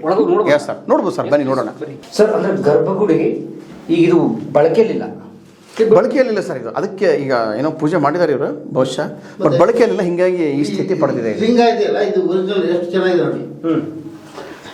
ನೋಡಿದ್ರೆ ಭಕ್ತಿ ಬರೋಂಗಿದೆ. ಖಂಡಿತ ಸರ್. ನಮ್ದು ಈ ಕಲ್ಲಲ್ಲ, ಅದು ಈ ಗೋಡೆಗಳು ಅಥವಾ ಕಂಬ ಕಟ್ಟಿದಾರಲ್ಲ ಆ ಕಲ್ಲಲ್ಲ ಲಿಂಗ. ಹೌದು, ಲಿಂಗಕ್ಕೆ ಅದಕ್ಕೆ ವಿಶೇಷವಾದಂತ ವ್ಯತ್ಯಾಸ ಇದೆ ಸರ್. ಇದು ನಮ್ಮ ಕಲ್ಯಾಣ ಚಾಲರದ ಇದು ಇಲ್ಲಿ ಪೀಠ ಇದೆ ನೋಡಿ. ಕ್ಲೋರೈಟ್ ಸಿಸ್ಟ್, ಇದು ಕ್ಲೋರೈಟ್ ಸಿಸ್ಟ್. ಇಲ್ಲಿ ಪೀಠ ಇದೆ ನೋಡಿ. ಕಲ್ಲಿನ ಶೈಲಿ ಹಸಿರು ಮಿಶ್ರಿತ ನೀಲಿ ಬಣ್ಣದ ಬಳಪದ ಕಲ್ಲು ಅಂತ ಏನೋ ಇದೆ, ಅದು ಅದೇ ಸರ್ ಇದು. ಅದೇ ಶಾಸನಗಳಿವೆ. ನಾನು ಈಗ ತಾನೇ ಹೇಳ್ತಾ ಇದ್ದಲ್ಲ 1163ರ ಶಾಸನ ಅಂತ ಹೇಳಿ ಮತ್ತೊಂದು ಶಾಸನ ಕೂಡ ಇದೆ. ಅದೆಲ್ಲ ಸಂಪೂರ್ಣವಾಗಿ ನೋಡಿ ಓರ್ನ್ ಔಟ್ ಆಗ್ಬಿಡುತ್ತೆ ನೋಡಿ. ಈಗ ಇದರಲ್ಲಿ ಏನಿದೆ ಅನ್ನೋದು ನಮ್ಗೇನು ಕಾಣ್ತಾ ಇಲ್ಲ. ಯಾಕೆ ಅಂತಂದರೆ ಇದು ಸಂರಕ್ಷಣೆಗೆ ಒಳಪಟ್ಟಿಲ್ಲ ಅಂತ ಹೇಳಿ. ಬಟ್ ಫಾರ್ಚುನೇಟ್ಲಿ ನಮ್ಮ ಹಿಂದಿನ ಇತಿಹಾಸಕಾರರು ಇದನ್ನೆಲ್ಲ ಕಾಪಿ ಮಾಡ್ಕೊಂಡ್ಬಿಟ್ಟು ರೆಕಾರ್ಡ್ ಮಾಡಿದ್ದಾರೆ. ಹೀಗಾಗಿ ನಮ್ಮ ಶಾಸನ ಸಂಪುಟಗಳಲ್ಲಿ ಈ ಶಾಸನ ಏನಿದೆ, ಯಾವ ರಾಜ ಈ ದೇವಸ್ಥಾನಕ್ಕೆ ದಾನ ಕೊಟ್ಟಿದೆ ಅನ್ನೋದೆಲ್ಲ ನಮ್ಮ ಗಮನಕ್ಕೆ ಬರ್ತಾ ಇದೆ. ಬಟ್ ಇದನ್ನ ನಾವು ಒರಿಜಿನಲಿ ಆಗಿ ನಾವು ಇದನ್ನ ಸಂರಕ್ಷಣೆ ಮಾಡಬೇಕು ಅಂದರೆ ಸಾಧ್ಯ ಆಗ್ತಾ ಇಲ್ಲ ಈಗ. ಯಾಕಂತಂದ್ರೆ ಈಗ ಇಲ್ಲಿ ಮಳೆ ಗಾಳಿ ಬೆಳಕು ಯಾವ್ದು ಸಂರಕ್ಷಣೆ ಇರೋದಕ್ಕೆ ಆ ಎಲ್ಲ ಅಕ್ಷರಗಳು ಓವರ್ನೋಟ್ ಆಗ್ಬಿಟ್ಟಿವೆ ಸರ್. ಮುಟ್ಟಿನೂ ಅದು ಹೋಗುವಂಥ ಚಾನ್ಸ್ ಕೂಡ ಇದೆ ಸರ್. ಕಟ್ ನೀರಿದೆ. ಅದೇ ರೀತಿ ಮತ್ತೊಂದು ಶೈವ ದೇವಾಲಯ ಇದೆ, ಗೋದಾವರಿ ತೀರದ ತ್ರಯಂಬಕೇಶ್ವರ ಅಂತ ಹೆಸರು ಕೊಟ್ಟಿದ್ದಾರೆ. ಸೇಮ್ ಇದೆ, ವಿಶೇಷತೆ ಏನಿಲ್ಲ. ವಿಶೇಷತೆ ಏನು ಅಂದರೆ ಇದು ಮಕರ ತೋರಣ ಅನ್ನೋದು. ನಮ್ಮ ಕಲ್ಯಾಣ ಚಾಲುಕ್ಯರ ಕಾಲದ ವಾಸ್ತುಶಿಲ್ಪ ಕಲೆಯಲ್ಲಿ ಈ ರೀತಿಯ ಮಕರ ತೋರಣ ಅಂತ ಬರುತ್ತೆ. ಮಕರ ತೋರಣ ಅಂದರೆ ಇದು ಒಂದು ರೀತಿ ಪ್ರೊಜೆಕ್ಟ್ ಕೊಟ್ಟು ಒಂದು ಡೆಕೋರೇಷನ್ ಕೊಟ್ಟಿರ್ತಾನೆ ಸರ್. ಇಲ್ಲಿ ಡೆಕೋರೇಷನ್ ಕೊಟ್ಟಿರ್ತಾನೆ. ಈಗ ನಾವು ಗಜಲಕ್ಷ್ಮಿ ಬಗ್ಗೆ ನಾವು ಚರ್ಚೆ ಮಾಡ್ತಾ ಇದ್ವಿನಾ, ಇಲ್ಲಿ ಲಲಾಟೆ ಬಿಂಬದಲ್ಲಿ ಗಜಲಕ್ಷ್ಮಿ ಇರುತ್ತೆ ನೋಡಿ. ಗಜಲಕ್ಷ್ಮಿ ಕೂಡ ತೋರಿಸಿದ್ದಾನೆ. ಹಾಗೆ ಇಲ್ಲಿಯೂ ಕೂಡ ಗಜಲಕ್ಷ್ಮಿ ತೋರಿಸಿದ್ದಾನೆ. ಇಲ್ಲಿ ಬೇರೆ ಬೇರೆ ದೇವಾಲಯಗಳಲ್ಲಿ ಬೇರೆ ಬೇರೆ ದೇವರುಗಳು ಇರ್ಬೋದು, ಶಿವನ ರೂಪಗಳು ಇರ್ಬೋದು, ಗಜಲಕ್ಷ್ಮಿನೂ ಇರ್ಬೋದು. ವಿಶೇಷತೆ ಏನು ಅಂತಂದ್ರೆ ಇಲ್ಲಿ ಮಕರದ ಒಂದು ಡೆಕೋರೇಷನ್ ಇರುತ್ತೆ. ಈ ಮಕರಗಳ ಬಾಯಿಂದ ಒಂದು ಏನು ಅಲಂಕಾರವಾದಂತಹ ಒಂದು ಮಾಲೆಯ ರೂಪದಲ್ಲಿ ಒಂದು ಬಂದ್ಬಿಟ್ಟು ಅದರ ಮಧ್ಯದಲ್ಲಿ ಗಜಲಕ್ಷ್ಮಿಯನ್ನು ಅಥವಾ ಮತ್ಯಾವುದೋ ದೇವರನ್ನು ಕೂಡ ಇಲ್ಲಿ ತೋರಿಸಿರ್ಬೋದು. ಇದು ಒಂದು ವಿಶೇಷ. ನಮ್ಮ ಇಟಗಿ ಮಹಾದೇವ್ ದೇವಾಲಯದಲ್ಲಿರಬಹುದು, ಕಾಶಿ ವಿಶ್ವೇಶ್ವರ ದೇವಾಲಯದಲ್ಲಿರ್ಬೋದು, ಹೀಗೆ ಬೇರೆ ಬೇರೆ ದೇವಾಲಯಗಳಲ್ಲಿ ಬೇರೆ ಬೇರೆ ಸುಂದರವಾದಂತಹ ಡಿಸೈನ್ಸ್ಗಳನ್ನು ನಾವು ನೋಡ್ಬೋದು. ಇಲ್ಲೇ ಕುಬ್ಜರನ್ನ, ಯಾಳಿಗಳನ್ನ, ಹೀಗೆ ಬೇರೆ ಬೇರೆ ಶಿಲ್ಪಗಳನ್ನು ಕೂಡ ತೋರಿಸಿರ್ತಾನೆ ಸರ್ ಇಲ್ಲಿ. ಎಸ್ ಸರ್, ಕುಬ್ಜರ್ ಅಂದರೆ ಇವ್ರು ಸರ್. ಅಂದ್ರೆ ಇದು ದೇವಸ್ಥಾನಕ್ಕೆ ಒಂದು ರೀತಿ ಒಂದು ಡಿಸೈನ್ ಕೊಟ್ಟ ಹಾಗೆ, ಒಂದು ಡಿಸೈನ್ ಕೊಟ್ಟ ಹಾಗೆ, ಒಂದು ಡೆಕೋರೇಷನ್ ಇದ್ದ ಹಾಗೆ ಇದು. ಅಷ್ಟೇ ಸರ್. POP ವರ್ಕ್ ಮಾಡಿಸ್ತೀವಿ, ನಾವೇನೋ ಒಂದು POP ವರ್ಕ್ ಮಾಡಿಸ್ತೀವಿ, ಒಂದು ಡೆಕೋರೇಷನ್ ಮಾಡ್ತೀವಿ, ಆ ರೀತಿ ಒಂದು ಪರ್ಪಸ್ ಸರ್. ಯೂಸ್ಫುಲ್ ಆಗಿ ಇದರೇನೊಂದು ಉಪಯೋಗಿ ಕಲೆ ಅಂತ ನೋಡ್ತೀವಿ ನೋಡಿ ನಾನು. Art for art sake, art for useful sake ಅಂತ ಇದೆ. ಅದನ್ನು ನಾವು ನೋಡಿಬಿಟ್ರೆ ಈಗ ದೊಡ್ಡ ದೊಡ್ಡ ದೇವಸ್ಥಾನಗಳು ನಾವು ಏನು ಮಾಡ್ತೀವಿ, ಗರ್ಭಗೃಹ, ಅಂತರಾಳ, ನವರಂಗ, ಸಭಾಮಂಟಪ ಅಂತ ಮಾಡ್ತಾ ಹೋಗಿವಿ. ನಾವು ಮುಂದೆ ಇಟಗಿ ದೇವಾಲಯದಲ್ಲಿ ನೋಡೋಣ, ಅದನ್ನು ಅಲ್ಲಿ ಪರ್ಫೆಕ್ಟ್ ಆಗಿದೆ. ಇಲ್ಲಿ ಇದು ಗರ್ಭಗೃಹ, ಇದು ಅಂತರಾಳ ಅಂತ. ಅಂತರಾಳ ಅಂದರೆ ದೇವರ ಅಂತಸ್ಥಾನಕ್ಕೆ ಹೋಗಿ ಭಕ್ತನು ದೇವರಿಗೆ ಕೈ ಮುಗಿದು ನಿಲ್ಲುವಂತಹ ಸ್ಥಳ ಅಂತರಾಳ. ಇದನ್ನು ಅಂತರಾಳ ಅಂತ ಕರಿತೀವಿ ನಾವು. ಈ ಅಂತರಾಳವನ್ನು ದೊಡ್ಡ ದೇವಸ್ಥಾನದಲ್ಲಿ ಸ್ವಲ್ಪ ದೊಡ್ಡದಾಗಿ ನಿರ್ಮಾಣ ಮಾಡಿ ಇಲ್ಲಿ ಅರ್ಧ ವಾಲ್ಗಳನ್ನು ಕೊಟ್ಟಿರ್ತಾನೆ. ಇಲ್ಲಿ ಗೋಡೆ ಕಟ್ಟಿರ್ತಾರೆ. ಇಲ್ಲಿ ಚಿಕ್ಕ ದೇವಾಲಯ ಆಗಿರೋದ್ರಿಂದ ಇಲ್ಲಿ ಏನು ಮಾಡಿಬಿಟ್ಟಿದ್ದಾನೆ ಅವನು, ಮಕರ ತೋರಣದಿಂದ ಸಪ್ರೇಟ್ ಮಾಡಿಬಿಟ್ಟಿದ್ದಾನೆ. ಸಪ್ರೇಷನ್ ಇದೆ. ನೀವು ಒಂದು ರೀತಿ ಕಿಚನಲ್ಲೇ ಒಂದು ದೇವರ ಮಂಟಪ ಮಾಡಿಬಿಟ್ಟು ಒಂದು ಸಪ್ರೇಟ್ ಏನೋ ಕೊಟ್ಟಿರ್ತಿರಲ್ಲ ಮನೆಯಲ್ಲಿ, ಆ ರೀತಿ ಇಲ್ಲಿ ಮಕರ ತೋರಣ ಮೂಲಕ ಸಪ್ರೇಟ್ ಮಾಡಿ ಅದಕ್ಕೂ ಕೂಡ ಇದನ್ನ ಯೂಸ್ ಮಾಡ್ತಿದ್ರು ಅಂತ ಹೇಳ್ಬೋದು ಸರ್. ಇದು ಒಂದು ಹೇಳ್ಬೋದು, ಬೇರ್ಪಡಿಸೋಕೆ ಭಕ್ತರು ದೇವರಿಗೆ ಕೈ ಮುಕ್ಕೊಂಡು ನಿಲ್ಲುವಂತಹ ಒಂದು ಸ್ಥಳ ಅಂತ ನಾವು ಇದನ್ನ ಹೇಳ್ಬೋದು ಸರ್. ಸರ್, ನವಲಿಂಗೇಶ್ವರ ದೇವಸ್ಥಾನವನ್ನು ಯಾಕೆ ರಕ್ಷಣೆ ಮಾಡಬೇಕು ಅಂತ ನಾವು ವಿನಂತಿ ಮಾಡ್ಕೋತಾ ಇದ್ವಿ ಸರ್ಕಾರಕ್ಕೆ ಮತ್ತು ನಮ್ಮ ಇತಿಹಾಸಾಸಕ್ತರಿಗೆ. ಅಂದರೆ ಈ ದೇವಾಲಯ ಕಥಾ ನಿರೂಪಕ ಶಿಲ್ಪಗಳ ದೃಷ್ಟಿಯಿಂದ ಬಹಳ ವಿಶೇಷತೆ. ಹಾಗಾದ್ರೆ ನಮ್ಮ ವೀಕ್ಷಕರು ಕೇಳ್ಬೋದು, ಸರ್ ಕಥಾ ನಿರೂಪಕ ಶಿಲ್ಪಗಳು ಅಂದರೆ ಏನು ಅಂತ. ಇವಾಗ ನಮಗೆ ಸೋಷಿಯಲ್ ಮೀಡಿಯಾದಲ್ಲಿ ನಮ್ಮ ಕಲಾ ಮಾಧ್ಯಮ ಯೂಟ್ಯೂಬ್ ಚಾನಲ್ ಇದೆ, TV ಯಲ್ಲಿ ಸೀರಿಯಲ್ಸ್ಗಳು ಬರ್ತಾ ಇವೆ, ಅವು ಧಾರಾವಾಹಿಗಳಿವೆ. ಅವುಗಳೆಲ್ಲವುಗಳ ಜೀವನ ಏನು ಅಂದರೆ ಕಥೆಯನ್ನೇ ಅವರು ಸೀರಿಯಲ್ನಲ್ಲಿ ನಾವು ತೋರಿಸ್ತಾ ಹೋಗ್ತೀವಿ. ಪ್ರಾಚೀನ ಕಾಲದಲ್ಲಿ ಈ ರೀತಿಯಾದ ಯಾವುದೇ ಆಧುನಿಕ ಎಂಟರ್ಟೈನ್ಮೆಂಟ್ಗಳು ಇರಲಿಲ್ಲ, ಮಾಧ್ಯಮಗಳಿರಲಿಲ್ಲ. ಅವಾಗ ಬಹಳ ಮುಖ್ಯ ಮಾಧ್ಯಮ, ಒಂದು ಕೇಂದ್ರ, ಸಾಂಸ್ಕೃತಿಕ ಕೇಂದ್ರ, ಧಾರ್ಮಿಕ ಮತ್ತು ಸಾಂಸ್ಕೃತಿಕ ಕೇಂದ್ರ ಅಂದರೆ ದೇವಾಲಯನೇ. ಅವಾಗ ಆ ದೇವಾಲಯಕ್ಕೆ ಬಂದಂಥ ಭಕ್ತರಿಗೆ ನಮ್ಮ ಕಥೆಗಳಿವೆ. ನಮ್ಮ ಭಾಳ ದೊಡ್ಡ ಕಥಾ ಪರಂಪರೆ ಇದೆ, ನಮ್ಮ ಭಾರತೀಯ ಪರಂಪರೆ. ಇದು ಕಥಾ ಸರಿತ್ಸಾಗರ ಇರ್ಬೋದು, ಪಂಚತಂತ್ರ ಇರ್ಬೋದು, ನಮ್ಮ ರಾಮಾಯಣ ಮಹಾಭಾರತ ಇರ್ಬೋದು, 18 ಪುರಾಣ ಇರ್ಬೋದು, ಅಲ್ಲೆಲ್ಲ ಕಥೆಗಳು ಬರ್ತಾ ಇವೆ. ಆ ಕಥೆಗಳ ಉದ್ದೇಶ ಏನು ಅಂತ ನೀವು ಕೇಳ್ಬೋದು. ಯಾಕೆ ಸರ್ ಇಷ್ಟೆಲ್ಲ ಕಥೆಗಳು ಬಂದ್ಬಿಟ್ಟು ಪುರಾಣಗಳಲ್ಲಿ ಕಥೆಗಳು? ಉದ್ದೇಶ ಅಂದರೆ ಜನರನ್ನು ನೈತಿಕ ಮಾರ್ಗಕ್ಕೆ ಕೊಂಡೊಯ್ಯುವುದು. ಸರಿದಾರಿ ಸರಿದಾರಿ ನಡೀರಲ್ಲಪ್ಪ, ಮಾರಲ್ ಮಾಡ್ರಪ್ಪ. ಈಗ ನಾನು ನೇರವಾಗಿ ನಮ್ಮ ವಿದ್ಯಾರ್ಥಿಗೆ ಸರಿದಾರಿ ನಡಿಯಪ್ಪ ಅಂದ್ರೆ ನಡೆಯಲ್ಲ ಅವನು. ಅವ್ನಿಗೇನೊಂದು ಕಥೆ ಹೇಳ್ಬಿಟ್ಟು, ನೋಡಪ್ಪ ಈ ರೀತಿ ಕಥೆ ಇದೆ, ನಾಳೆ ನಿಂಗೆ ಶಾಪ ಆಗ್ಬೋದು, ಕೆಟ್ಟದಾಗ್ಬೋದು, ನೀನು ಒಳ್ಳೆ ರೀತಿಯ ನಡಿ ಅಂದರೆ ಅವ ಒಳ್ಳೆ ದಾರಿಯಲ್ಲಿ ನಡೀತಾನೆ. ಅದಕ್ಕೆ ಹರಿಶ್ಚಂದ್ರನ ಕಥೆ ಹೇಳ್ಬೋದು ನಾವು ತಾನೆ. ಸೊ ಹಾಗೆ ಇಲ್ಲಿ ಏನು ಮಾಡ್ತಾ ಇದ್ರು ಅಂತಂದರೆ, ದೇವಾಲಯದ ಭಿತ್ತಿಗಳಲ್ಲಿ, ನಾವು ಮುಂದೆ ನೋಡೋಣ, ಭಿತ್ತಿಗಳಲ್ಲಿ ದೇವಾಲಯದ ಕಂಬಗಳ ಪ್ರಮುಖ ಭಾಗದ ಮೇಲೆ, ಮುಖಭಾಗ ಅಂತ ನಾವು ಶಿಲ್ಪಶಾಸ್ತ್ರದಲ್ಲಿ ಕರಿತೀವಿ, ಅಲ್ಲಿ ಅವ್ರು ಏನು ಮಾಡ್ತಾ ಇದ್ರು ಅಂತಂದರೆ ನಮ್ಮ ರಾಮಾಯಣ, ಮಹಾಭಾರತ, ಪುರಾಣ, ಪಂಚತಂತ್ರ, ಭಾಗವತದ ಕಥೆಗಳನ್ನು ಕೆತ್ತುತ್ತಾ ಇದ್ರು. ಅದಕ್ಕೆ ನಾವು ಒಂದು ಒಳ್ಳೆ ಶಬ್ದ ಹೇಳ್ತೀವಿ, ಕಂಡರಿಸುತ್ತಿದ್ದರು ಅಂತ ಹೇಳ್ತೀವಿ ನಾವು. ಸೊ ಕಂಡರಿಸುವುದು, ಅಂತಹ ಒಳ್ಳೊಳ್ಳೆ ಕಥೆಗಳು ಈ ದೇವಸ್ಥಾನದಲ್ಲಿವೆ. ಆದರೆ ದುರ್ದೈವ ನಿರ್ಲಕ್ಷ್ಯಕ್ಕೆ ಒಳಪಟ್ಟಿವೆ. ಬನ್ನಿ ಆ ಕಥೆಗಳನ್ನು ನೋಡೋಣ ನಾವು, ತುಂಬ ಇಂಟ್ರೆಸ್ಟಿಂಗ್ ಆಗಿದೆ. ಬನ್ನಿ ಸರ್. Yes sir. ಸರ್, ಈಗ ಫಸ್ಟ್ ಕಥೆಯನ್ನು ನಾವಿಲ್ಲಿ ನೋಡೋಣ. ಈ ನಮ್ಮ ದೇವಾಲಯ, ತ್ರಯಂಬಕೇಶ್ವರ ದೇವಾಲಯದ ಅಂತರಾಳ ಭಾಗದಲ್ಲಿ ಅಂತರಾಳದ ಪಕ್ಕದಲ್ಲಿ ಬರುವಂಥ ಕಥೆ. ಈ ಕಥಾ ನಿರೂಪಕ ಶಿಲ್ಪದಲ್ಲಿ ಬಹಳ ಮುಖ್ಯ ಕೆಲಸ ಏನಿರುತ್ತೆ ಅಂದರೆ ಕಥೆಯನ್ನು ಗುರುತಿಸೋದು. ಓಕೆ, ಈ ಕಥೆ ನೋಡಿ, ಈ ಕಥೆಯನ್ನು ನೋಡಿಬಿಟ್ರೆ ನಾವು ಸಾಮಾನ್ಯರು ಕೂಡ ಹೇಳ್ಬಹುದು, ಏನಪ್ಪಾ ಇದು ಅಂದರೆ ಇದು ರಾಮಾಯಣಕ್ಕೆ ಸಂಬಂಧಪಟ್ಟಂತ ಕಥೆ ಅಂತ. ನೀವು ಕೇಳ್ತೀರಾ, ಏನು ಸರ್ ಸುಮ್ಮನೆ ಏನು ಹೇಳ್ಬಿಡ್ತೀರಾ, ಹೆಂಗೆ ಕಥೆ ಹೇಳಿ ಅಂತ. ನೋಡಿ, ಸೆಂಟರಿಂಗ್ ನೋಡಿ, ರಾಮ ಲಕ್ಷ್ಮಣ ನಿಂತಿದ್ದಾರೆ, ಬಿಲ್ಲು ಬಾಣಗಳನ್ನು ಹಿಡ್ಕೊಂಡಿದ್ದಾರೆ. ಕಥೆ ಇಂಟೆನ್ಷನ್ ಏನು, ಉದ್ದೇಶ ಏನು ಅಂದ್ರೆ ಜಟಾಯು ಮತ್ತು ರಾಮ ಲಕ್ಷ್ಮಣರ ಭೇಟಿಯನ್ನ ತೋರಿಸಬೇಕಾಗಿದೆ ಇಲ್ಲಿ. ರಾಮಾಯಣ ಕಥೆ ನಮ್ಮ ಚಿಕ್ಕ ಮಕ್ಕಳಿಗೂ ಗೊತ್ತು, ಹೌದಾ? ಆ ಕಥೆಯನ್ನು ಇಲ್ಲಿ ಶಿಲ್ಪದಲ್ಲಿ ತೋರಿಸ ನೋಡಿ, ಶಿಲ್ಪಿ ಕಲ್ಲಿನಲ್ಲಿ ತೋರಿಸಿದ್ದಾನೆ. ಆ ರಾಮ ಲಕ್ಷ್ಮಣರ ಪಕ್ಕದಲ್ಲಿ ನೋಡಿ, ನೆಕ್ಸ್ಟ್ ಸೀಕ್ವೆನ್ಸ್ ನೋಡಿ, ಇದು ಸೀಕ್ವೆನ್ಸ್ ನಲ್ಲಿ ಬರ್ತಾ ಇದೆ, ಇದು ನಂತರದಲ್ಲಿ ಸ್ವಲ್ಪ ಆ ಜಟಾಯು ಪಕ್ಕದಲ್ಲಿ ರಾಮ ಲಕ್ಷ್ಮಣರು ನಿಂತಿದ್ದಾರೆ. ಜಟಾಯು ಹೇಳ್ತಾ ಇದೆ ರಾಮ ಲಕ್ಷ್ಮಣರಿಗೆ, ಓ ನಿಮ್ಮ ಸೀತೆಯನ್ನ ರಾವಣ ಅಪಹರಿಸ್ಕೊಂಡು ಹೋಗ್ಬಿಟ್ಟಿದ್ದಾನೆ, ನೀವು ವಾಲಿ ಸುಗ್ರೀವನ್ ಕಡೆ ಅಥವಾ ನೀವು ಮುಂದಕ್ಕೆ ದಕ್ಷಿಣ ದಿಕ್ಕಿನಲ್ಲಿ ಅವರನ್ನ ಹುಡುಕಿ ಅಂತ ಹೇಳ್ತಾ ಇದ್ದಾರೆ. ಅವಾಗ ರಾಮ ಲಕ್ಷ್ಮಣರು ಮಾಡ್ತಾರೆ, ದಕ್ಷಿಣ ದಿಕ್ಕಿಗೆ ಬರ್ತಾರೆ. ನೋಡಿ, ಮುಂದಿನ ಕಥೆ ಇದೆ, ಈ ಭಾಗಕ್ಕೆ ಬನ್ನಿ, ಸ್ವಲ್ಪ ಇಲ್ಲಿದೆ ನೋಡಿ.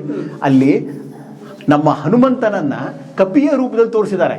ಯಾಕಂದ್ರೆ ಅವ್ನು ಹನುಮಂತ ಅಂತ ಗೊತ್ತಾಗ್ಬೇಕು ತಾನೆ, ಅದಕ್ಕೆ ಅಲ್ಲಿ ಪಕ್ಕದಲ್ಲಿ ನೋಡಿ, ಪಕ್ಕದಲ್ಲಿ ವೃಕ್ಷ, ಗಿಡ, ಅಲ್ಲಿ ರಾಮ ಲಕ್ಷ್ಮಣರು ಕುಳಿತಿದ್ದಾರೆ. ಅಲ್ಲಿ ಒಂದು ವಾನರ ಬಂದು ಅವರಿಗೆ ನಮಸ್ಕರಿಸಿ, ಬನ್ನಿ ನೀವು ಸುಗ್ರೀವನನ್ನ ಭೇಟಿಯಾಗಿ ಅಂತ ಹೇಳ್ತಾರೆ. ಈ ಒಂದು ಕಥೆಯನ್ನು ಇಷ್ಟು ಚಿಕ್ಕ ಪೆನ್ನಲ್ಲಿ ಅವಾಗಿನ ಶಿಲ್ಪಗಳು ತೋರಿಸಿದ್ದಾರೆ. ಇದನ್ನೇ ನಾವು ಕಥಾ ನಿರೂಪಕ ಶಿಲ್ಪಗಳು ಅಂತ ಕರೆಯೋದು. ಕಥೆ ಹೇಳುವಂತ ಕಲ್ಲುಗಳು ಇವು ಬಾದಾಮಿ ಚಾಲುಕ್ಯರಿಂದ ಆರಂಭಗೊಂಡು ಕಲ್ಯಾಣ ಚಾಲುಕ್ಯರ ಕಾಲದಲ್ಲಿವರೆಗೆ ಬಂದು, ಆಮೇಲೆ ಹೊಯ್ಸಳರ ಕಾಲದಲ್ಲಿ ಬಹಳ ಸುಂದರವಾಗಿ ನಮ್ಮ ಬೇಲೂರು, ಹಳೆಬೀಡು, ಸೋಮನಾಪುರದಲ್ಲಿ ಆಗಿವೆ. ಆರಂಭ ಬಾದಾಮಿ ಚಾಲುಕ್ಯರು, ಮಧ್ಯಮ ಹಂತ ಲಿಂಕಿಂಗ್ ನೋಡಿ ನಮ್ಮ ಪ್ರದೇಶ, ಅದು ನಾನು ಸಂಶೋಧನೆ ಮಾಡಿದಂಥ ಕ್ಷೇತ್ರ ಕಲ್ಯಾಣ ಚಾಲುಕ್ಯರ ಕಾಲದ ಕಥಾನಿರೂಪಕ ಶಿಲ್ಪಗಳು. ಇದ್ರದ್ದು ಹೈಟ್, ಇದ್ರದ್ದು ಉತ್ತಮ ಸ್ಥಿತಿ ಹೊಯ್ಸಳರ ಕಾಲದ್ದು, ಅವನತಿಯ ಸ್ಥಿತಿ ವಿಜಯನಗರ ಕಾಲದ್ದು. ಹೀಗೆ ನಮ್ಮ ಕಥಾ ನಿರೂಪಕ ಶಿಲ್ಪ ಚರಿತ್ರೆ ಇದೆ. ಮತ್ತೊಂದು ಅರ್ಥ ಮಾಡ್ಕೊಂಡೆ ಹಾಂ ಸರ್, ಇವು ನಮ್ಮ ಎಪಿಕ್ಗಳ ದೃಶ್ಯಗಳು. Yes sir, S, EPIC narratives ಅಂತ ನಾವು ಕರಿತಾ ಇದೀವಿ. ನೀವೊಂದು ಕಥೆ ಓದ್ತೀರಾ ರಾಮಾಯಣದಲ್ಲಿ, ಕೀರ್ತನದಲ್ಲಿ ರಾಮಾಯಣದ ಕಥೆ ಕೇಳ್ತೀರಾ, ಪ್ರವಚನದಲ್ಲಿ ಕಥೆ ಕೇಳ್ತೀರಾ, ಇಲ್ಲಿ ನೀವು ಲೈವ್ ಆಗಿ ನೋಡ್ಬೋದು. ಸರ್ ನಾನೊಂದು ಕಥೆ ಬರಿತೀನಿ, ಆ ಕಥೆ ನಾನು ಹೇಳ್ತೀನಿ, ಯಾರು ಕೇಳಲ್ಲ, ನೀವೇನು ಮಾಡ್ಬಿಡ್ತೀರಾ, ಅದನ್ನ ವಿಜುವಲ್ ಮಾಡಿ ಕಲಾಮಾಧ್ಯಮ ತೋರಿಸ್ತೀರಾ, ಎಲ್ಲರೂ ನೋಡ್ತಾರೆ, ಅದು ಎಲ್ಲರಿಗೂ ಮುಟ್ಟುತ್ತೆ. ವಿದ್ವಾಂಸರು ಕೀರ್ತನೆಗಳನ್ನ, ಪುರಾಣಗಳನ್ನ ಹೇಳ್ತಾ ಇದ್ರು, ಕೇಳ್ತಾ ಇದ್ರು, ಓರ್ತು. ಸಾಮಾನ್ಯ ಜನರು ದೇವರಿಗೆ ನಮಸ್ಕಾರ ಮಾಡ್ಲಿಕ್ಕೆ ಬಂದಾಗ ಅವ್ರು ಇದನ್ನ ನೋಡ್ತಾ ಇದ್ರು. ಓ ನೈತಿಕ ಮೌಲ್ಯಗಳು, ಓ ರಾವಣ ಸೀತೆಯನ್ನು ಕಲ್ಕೊಂಡು ಹೋಗ್ಬಿಟ್ಟು ಅವನು ಕೊನೆಗೆ ರಾಮನಿಂದ ಹತನಾದ, ನಾವು ಪರಸ್ತ್ರೀಯನ್ನು ನೋಡುವುದು ಅಪರಾಧ, ನೋಡಿ ಒಂದು ನೈತಿಕ ಮೌಲ್ಯ ಬಂತು. ಹೀಗೆ ನೀತಿ ಕಥೆಗಳನ್ನ ಇವು ಹೇಳ್ತಾ ಇದ್ರು. ಇದೇ ಒಂದು ಕಥಾ ನಿರೂಪಕ ಶಿಲ್ಪಗಳ ಸಂದೇಶ ಸರ್. ತುಂಬಾ ಇಂಟ್ರೆಸ್ಟಿಂಗ್ ಆಗಿ, ತುಂಬಾ ರಿಚ್ ಆಗಿ ಈ ಟೆಂಪಲ್ ಆಗಿದೆ.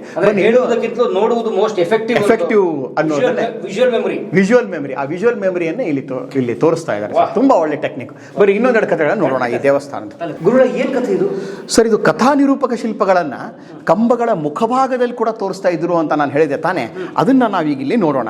ಇದು ಒಂದು ಬಹಳ ಪ್ರಸಿದ್ಧ ಕಥೆ. ಇದು ಕಿರಾತಾರ್ಜುನೀಯ ಅಂತ ಕಥೆ. ಇದು ಈ ಕಥೆ ಮೂಲತಃ ಮಹಾಭಾರತದಲ್ಲಿ ಬಂದಿದೆ. ಮಹಾಭಾರತದಲ್ಲಿ ಏನಾಗುತ್ತೆ, ಅರ್ಜುನ ಇಂದ್ರಕೀಲ ಪರ್ವತಕ್ಕೆ ಹೋಗ್ತಾನೆ. ಯಾಕೆ ಅಂತಂದ್ರೆ ಅವನು ಪಾಶುಪತಾಸ್ತ್ರವನ್ನು ತೆಗೆದುಕೊಳ್ಬೇಕು. ಪಾಶುಪತಾಸ್ತ್ರವನ್ನು ತೆಗೆದುಕೊಂಡು ಕರ್ಣನನ್ನ ಹತ ಮಾಡಬೇಕು ಅಂತ ಅವ ಏನ್ ಮಾಡ್ತಾನೆ, ಇಂದ್ರಕೀಲ ಪರ್ವತಕ್ಕೆ ಹೋಗ್ತಾನೆ. ಪಾಶುಪತಾಸ್ತ್ರವನ್ನು ಕೊಡೋನು ಯಾರು? ಸ್ವತಃ ಈಶ್ವರ, ಪರಮಾತ್ಮ, ಶಿವ ಪಾಶುಪತಾಸ್ತ್ರವನ್ನು ಕೊಡೋನು. ಆ ಅಸ್ತ್ರವನ್ನು ಕೊಡಬೇಕು ಅಂದರೆ ನಾವು ಏನು ಮಾಡಬೇಕು? ಘೋರವಾದ ತಪಸ್ಸನ್ನು ಮಾಡಬೇಕು. ಅದಕ್ಕೆ ಅರ್ಜುನ ಏನು ಮಾಡ್ತಾನೆ ಅಂತಂದರೆ ಇಲ್ಲಿ ತಪಸ್ಸನ್ನು ಮಾಡ್ತಾ ಇದ್ದಾನೆ. ನೋಡಿ, ಇಲ್ಲಿ ತಪಸ್ಸು ಮಾಡೋ ದೃಶ್ಯವನ್ನು ತೋರಿಸ್ತಾ ಇದ್ದಾರೆ. ಅರ್ಜುನ ತಪಸ್ಸು ಮಾಡ್ತಾ ಇರೋದು, ಕೆಳಗಡೆ ಅವ ಶಿವನನ್ನ ಕುರಿತು ತಪಸ್ಸು ಮಾಡ್ತಾ ಇರೋದನ್ನು ತೋರಿಸಿದ್ದಾನೆ. ಪಕ್ಕದಲ್ಲಿ ಒಂದು ಪ್ರಾಣಿ ಇದೆ ನೋಡಿ ಸರ್, ತುಂಬ ಇಂಟ್ರೆಸ್ಟಿಂಗ್ ಆಗಿದೆ. ಅದು ಹಂದಿ. ವರಾಹ ಅಂತ ನಾವು ಕರ್ತಾ ಇದ್ದೀವಿ. ಆ ಸಮಯದಲ್ಲಿ ವರಾಹ ಹಂದಿಯೊಂದು ಏನು ಮಾಡ್ತದೆ ಅಂದರೆ, ಒಬ್ಬ ರಾಕ್ಷಸ ಅವನು ಆ್ಯಕ್ಚುಲಿ ಆ ರಾಕ್ಷಸ ಏನು ಮಾಡುತ್ತೆ ಅಂದರೆ ಹಂದಿಯ ರೂಪದಲ್ಲಿ ಬಂದು ಅವನ ತಪಸ್ಸನ್ನು ಭಂಗ ಮಾಡಬೇಕು ಅಂತ ಹಂದಿಯ ರೂಪದಲ್ಲಿ ಬರ್ತಾ ಇದೆ. ಆವಾಗ ಅರ್ಜುನ ಏನು ಮಾಡಿರ್ತಾನೆ ಅಂತಂದರೆ ಬೇಡರ ರೂಪದಲ್ಲಿ ಅವನು ತೆರಳಿರ್ತಾನೆ. ಅವನ ತಪಸ್ಸಿಗೆ ಭಂಗ ಆದ ತಕ್ಷಣ ನೋಡಿ, ಫಸ್ಟ್ ಸೀನ್ ಸೆಕೆಂಡ್ ಸೀನ್, ಮುಂದಿನ ದೃಶ್ಯಕ್ಕೆ ಬನ್ನಿ. ಸಿನಿಮಾದಲ್ಲೇ ನೀವು ನಿಮ್ಮ ಯೂಟ್ಯೂಬ್ ಸ್ಕ್ರೀನಲ್ಲಿ ತೋರಿಸ್ತಿರಲ್ಲ, ನೆಕ್ಸ್ಟ್ ಸೀನ್ ತೋರಿಸ್ತಾನೆ ನೋಡಿ. ಇಲ್ಲಿ ಅರ್ಜುನ ಏನ್ ಮಾಡ್ತಾನೆ ಅಂತಂದ್ರೆ ಆ ಹಂದಿಯ ಮೇಲೆ ಬಾಣವನ್ನ ಬಿಡಬೇಕು ಅಂತ ಸಿದ್ಧನಾಗ್ತಾನೆ. ಈ ವಿಷಯ ಏನಾಗುತ್ತೆ ಅಂದ್ರೆ ಶಿವ ಪಾರ್ವತಿಯರಲ್ಲಿ ಚರ್ಚೆ ಆಗುತ್ತೆ. ಇದು ಇಲ್ಲಿ ಇಲ್ಲಿ ಅರ್ಜುನ ತಪಸ್ಸನ್ನ ಮಾಡ್ಲಿಕ್ಕೆ ಬಂದಿದ್ದಾನೆ ಅಂತ ಹೇಳಿ. ಪಾರ್ವತಿ ಏನಂತ ಗೊತ್ತಾ, ಅರ್ಜುನನಿಗೆ ಅವನು 3 ಲೋಕದ ಗಂಡ ಅಂತ ಅವನಿಗೆ ಪ್ರಸಿದ್ಧಿ ಇತ್ತು. ಬಿಲ್ಲು ವಿದ್ಯೆಯಲ್ಲಿ ನನ್ನನ್ನು ಮೀರಿಸೋರು ಯಾರೂ ಇಲ್ಲ ಅಂತ ಅವನಿಗೆ ಅಹಂಕಾರ ಬಂದ್ಬಿಟ್ಟಿದೆ. ಒಂದು ಮಜಾ ನೋಡೋಣ, ಅವನ ಬೆನ್ನನ್ನು ನೋಡಬೇಕು, ಅವನ ಸೋತುದನ್ನು ನೋಡಬೇಕು, ನೀವು ಕೂಡ ಹೋಗಿ ಅಂತ ಹೇಳ್ತಾಳೆ. ಆಯಿತು, ಪಾರ್ವತಿ ಮಾತನ್ನು ಕೇಳಬೇಕು ಅಂತ ಶಿವ ಏನು ಮಾಡ್ತಾನೆ ಅಂದರೆ ಕಿರಾತನ ರೂಪದಲ್ಲಿ, ಕಿರಾತನ ರೂಪ ಅಂದರೆ ಬೇಡನ ವೇಷದಲ್ಲಿ ಶಿವ ಕೂಡ ಬರ್ತಾನೆ. ಶಿವನೊಂದಿಗೆ ಪಾರ್ವತಿ ಕೂಡ ಬರ್ತಾಳೆ. ಆವಾಗ ಶಿವ ಮತ್ತು ನಮ್ಮ ಅರ್ಜುನ ಇಬ್ಬರ ನಡುವೆ ಯುದ್ಧ ನಡೀತಿದೆ ನೋಡಿ. ಇಲ್ಲಿ ಎಷ್ಟು ಚೆನ್ನಾಗಿ ಶಿಲ್ಪದಲ್ಲಿ ತೋರಿಸಿದ್ದಾನೆ. ಮೇಲ್ಗಡೆ ಹಂದಿ ಇದೆ, ಇಲ್ಲಿ ಅರ್ಜುನ ಇದ್ದಾನೆ, ಇಲ್ಲಿ ಶಿವ ಇದ್ದಾನೆ. ಇಬ್ಬರು ಬಾಣಗಳನ್ನು ಬಿಡ್ತಾರೆ. 2 ಬಾಣಗಳು ಅಟ್ ಎ ಟೈಮ್ ಹಂದಿಗೆ ನಡ್ತಾವೆ. ನೀವು ಭಾಳ ಸೂಕ್ಷ್ಮವಾಗಿ ಗಮನಿಸಿದರೆ ಇಲ್ಲಿ 2 ಬಾಣಗಳನ್ನು ತೋರಿಸಿದ್ದಾನೆ ಚಿಕ್ಕದಾಗಿ. ಅದು ಸ್ವಲ್ಪ ಈ ಕ್ಲೈಮೇಟ್ ಇದಕ್ಕೆ ಓವರ್ನೋಟ್ ಆಗಿಬಿಟ್ಟಿದೆ. ಈ 2 ಬಾಣಗಳನ್ನು ಬಿಟ್ಟಾಗ ಅವರಿಬ್ಬರಲ್ಲಿ ಜಗಳ ಪ್ರಾರಂಭ ಆಗ್ತದೆ. ಹಂದಿ ಸತ್ಬಿಡುತ್ತೆ. ಆ ದಾನವ ರೂಪವನ್ನು ತಾಳಿ ಸತ್ತೋಗ್ಬಿಡುತ್ತೆ ಹಂದಿ. ಈ ಯಾರು ಇದನ್ನ ಹೊಡೆದದ್ದು, ಯಾರು ಇದನ್ನ ಕೊಂದದ್ದು ಅನ್ನುವಂಥ ಯುದ್ಧ ಪ್ರಾರಂಭ ಆಗ್ತದೆ. ಅರ್ಜುನ ಯಾರು ಕೊಂದದ್ದು ಅಂತ ಇಬ್ಬರಲ್ಲಿ ಯುದ್ಧ. ಅರ್ಜುನಿಗೆ ಅನಿಸುತ್ತೆ, ನಾನು ಶಬ್ದವೇದಿಯಂಥ ಬಾಣವನ್ನು ನಾನು ತಯಾರು ಮಾಡಿದನು, ಇವ್ನು ಯಾರೋ ಒಬ್ಬ ಮಾಮೂಲಿ ಬೇಡ, ಇವನ ಜೊತೆಗೆ ನಾನು ಏನು ಆರಾಮಾಗಿ ಗೆಲ್ಬೋದು ಅಂತ ಯುದ್ಧ ಮಾಡ್ತಾನೆ. ಆದರೆ ಕೊನೆಗೆ ಏನಾಗುತ್ತೆ ಅಂದರೆ ಶಿವ ಅರ್ಜುನನನ್ನು ಎತ್ತಿ ಮೇಲಕ್ಕೆ ಎಸಿತಾನೆ. ಎಸೆದುಕೊಂಡು ಅರ್ಜುನಿಗೆ ತುಂಬ ಇನ್ಸಲ್ಟ್ ಆದಾಗುತ್ತೆ, ತುಂಬ ಅಸಹ್ಯ ಆಗುತ್ತೆ. ಹೋಗಿ ಅವನು ಏನು ಮಾಡ್ತಾನೆ ಅಂತಂದರೆ ತಪಸ್ಸಿಗೆ ಕುಳಿತು, ಓ ಶಿವನೇ, ನಾನು ಒಬ್ಬ ಕಿರಾತನ ಕೈಯಲ್ಲಿ ನಾವು ಸೋತು ಬಿಟ್ಟನಲ್ಪ ಅಂತೇಳಿ ಶಿವನಿಗೆ ಹೂಗಳನ್ನು ಅರ್ಪಿಸ್ತಾನೆ. ಆ ಹೂ ಬಂದು ಕಿರಾತನ ಪಾದಕ್ಕೆ ಬೀಳ್ತದೆ. ಆವಾಗ ಅರ್ಜುನಿಗೆ ಜ್ಞಾನೋದಯ ಆಗುತ್ತೆ, ಓ ಕಿರಾತನ ರೂಪದಲ್ಲಿ ನನ್ನ ಪರೀಕ್ಷೆ ಮಾಡ್ಲಿಕ್ಕೆ ಬಂದವನು ಶಿವನೇ ಅಂತೇಳಿ ಶಿವನಿಗೆ ತನ್ನ ತಪ್ಪನ್ನು ಒಪ್ಪಿಕೊಳ್ಳಪ್ಪ, ನನಗೆ ಕ್ಷಮಾ ಗುಣ ಕೊಡು, ನನ್ನ ಕ್ಷಮಿಸು ಅಂತ ಬೇಡ್ಕೊತಾನೆ. ಆವಾಗ ಶಿವ ಸಂಪ್ರೀತನಾಗಿ ಅವನಿಗೆ ಪಾಶುಪತ ಅಸ್ತ್ರವನ್ನು ಪ್ರದಾನ ಮಾಡ್ತಾನೆ. ಆ ಪಾಶುಪತವನ್ನೇ ಮುಂದೆ ಅರ್ಜುನ ಕರ್ಣನ್ನೇ ಸೋಲಿಸಲಿಕ್ಕೆ ಉಪಯೋಗ ಮಾಡ್ತಾನೆ. ಇದು ಮಹಾಭಾರತದಲ್ಲಿ ಬರುವಂಥ ಒಂದು ಕಥೆ. ಇದು ತುಂಬ ನಮ್ಮ ಇಡೀ ಭಾರತದಲ್ಲಿ ಕಿರಾತಾರ್ಜುನ ಆರ್ಟ್ ಅಂತ ಇದ್ರ ಮೇಲೆ ದೊಡ್ಡ ಪುಸ್ತಕನೇ ಬರೆದಿದ್ದಾರೆ ನಮ್ಮ ನಾಗರಾಜ ರಾವ್ ಅಂತ ಬಹಳ ದೊಡ್ಡ ವಿದ್ವಾಂಸರು. ಕಿರಾತಾರ್ಜುನ ಇನ್ ಇಂಡಿಯನ್ ಆರ್ಟ್ ಅಂತ. ಇದನ್ನೇ ಮುಂದೆ ಸಂಸ್ಕೃತದಲ್ಲಿ ಮಹಾಕಾವ್ಯದಲ್ಲಿ ಕೂಡ ಬರೆದಿದ್ದಾರೆ. ಇದನ್ನು ಕಿರಾತಾರ್ಜುನೀಯ ಅಂಥೇಳಿ ಸಂಸ್ಕೃತ ಮಹಾಕಾವ್ಯ ಕೂಡ ಆಗಿದೆ. ಆದರೆ ಮೂಲ ಟೆಕ್ಸ್ಟ್ ಯಾವುದು ಅಂದರೆ ಮಹಾಭಾರತದ್ದೇ ಇದು. ಆ ಟೆಕ್ಸ್ಟನ್ನು ನಮ್ಮ ಕರ್ನಾಟಕದ ಶಿಲ್ಪಿಗಳು ಬೇರೆ ಬೇರೆ ಕಡೆಗಳಲ್ಲಿ ಈ ಶಿಲ್ಪಗಳಲ್ಲಿ ಉಪಯೋಗಿಸ್ತಾರೆ. ಅಂತಹ ಒಂದು ಶಿಲ್ಪವನ್ನು 2 ದೃಶ್ಯಗಳಲ್ಲಿ ನಾವಿಲ್ಲಿ ನೋಡಬಹುದು. ಅದೇ ಕಿರಾತಾರ್ಜುನ 2 ಸೀನಲ್ಲಿ ನಾವು ನೋಡ್ಬೋದು.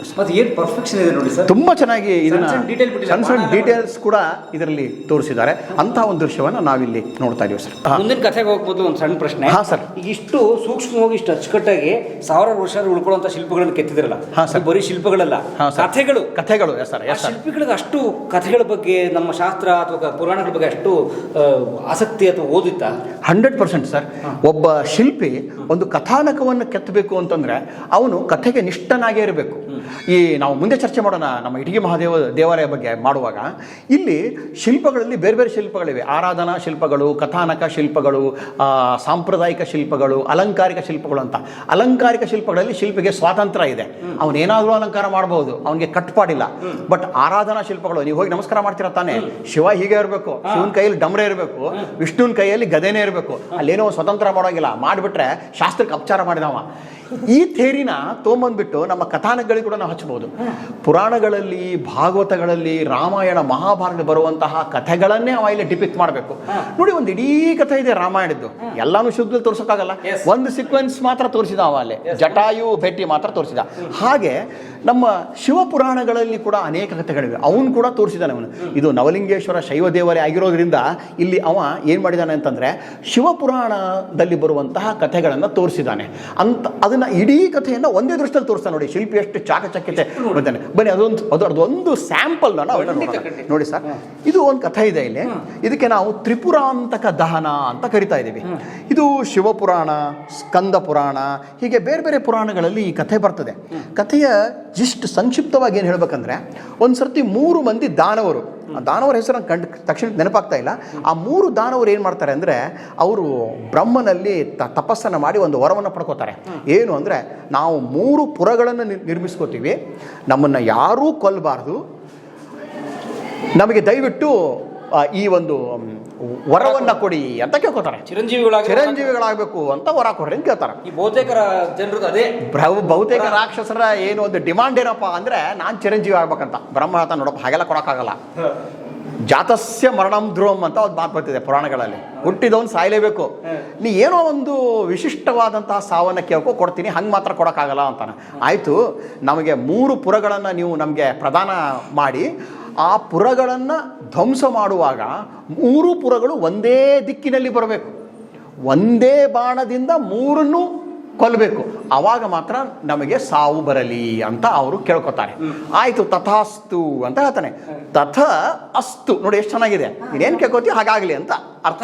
ತಥಾಸ್ತು ಪದದ ಅರ್ಥ ತಥ ಅಸ್ತು, ನೀನೇ ಕೇಳ್ತಿ ಹಾಗಾಗಲಿ ಅಂತ. ಸೊ ಅವ್ರು ಏನು ಮಾಡ್ಬಿಡ್ತಾರೆ, ನಿಮಗೆಲ್ಲ ಗೊತ್ತಿದೆ, ರಾಕ್ಷಸರು ಬಲಶಾಲಿ ಆಗಿಬಿಟ್ಟು ಎಲ್ಲ ನಮ್ಮ ಸಜ್ಜನರಿಗೆ, ತಪಸ್ವಿಗಳಿಗೆ, ಬ್ರಾಹ್ಮಣರಿಗೆ ಯಜ್ಞ ಯಾಗಾದಿಗಳನ್ನ ಮಾಡೋಗೆಲ್ಲ ತೊಂದರೆ ಕೊಡ್ತಾ ಹೋಗ್ಬಿಡ್ತಾರೆ.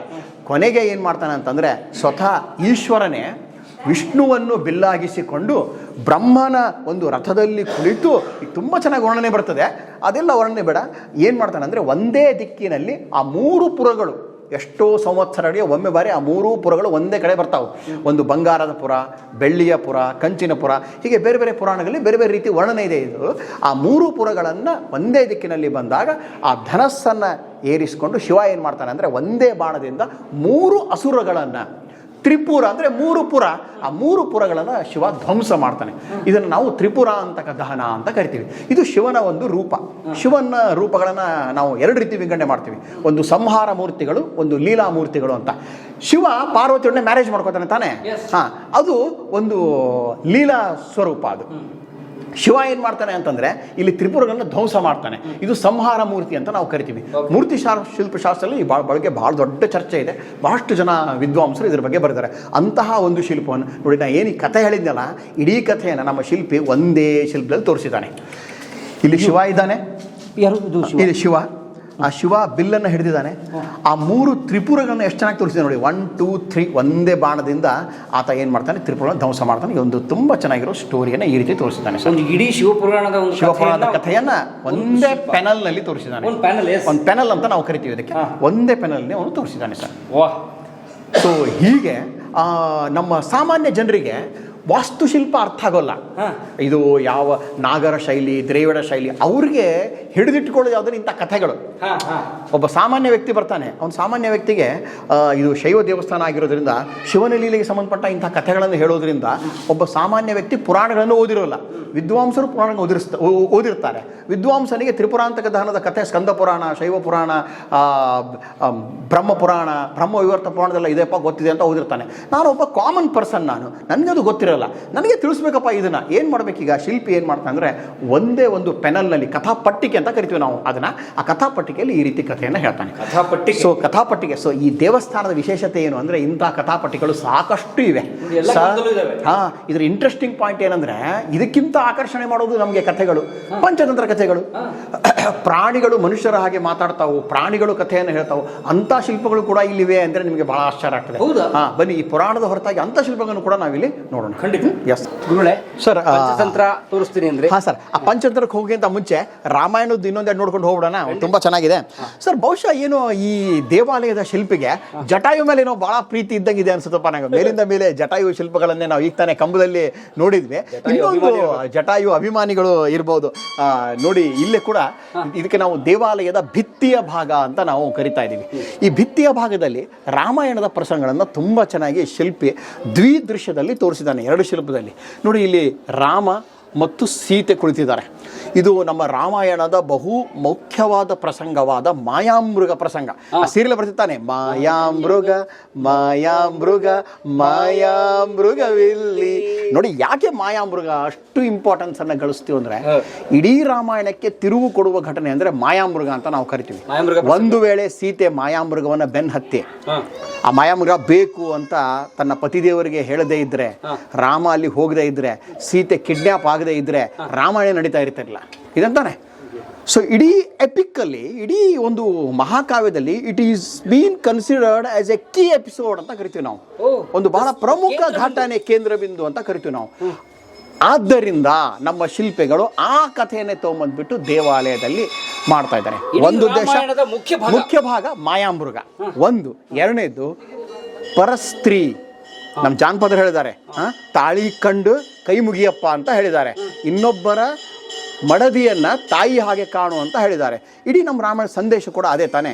ದೇವಾಲಯದಲ್ಲಿ ಬರುವ ಭಕ್ತರಿಗೆ ನಾವು ಕೊಡುವ ಸಂದೇಶ ಏನು ಅಂದರೆ, ಇನ್ನೊಬ್ಬ ಸ್ತ್ರೀಯರನ್ನ ನಿಮ್ಮ ತಾಯಿ ಹಾಗೆ ಕಾಣಿ ಅಂತ.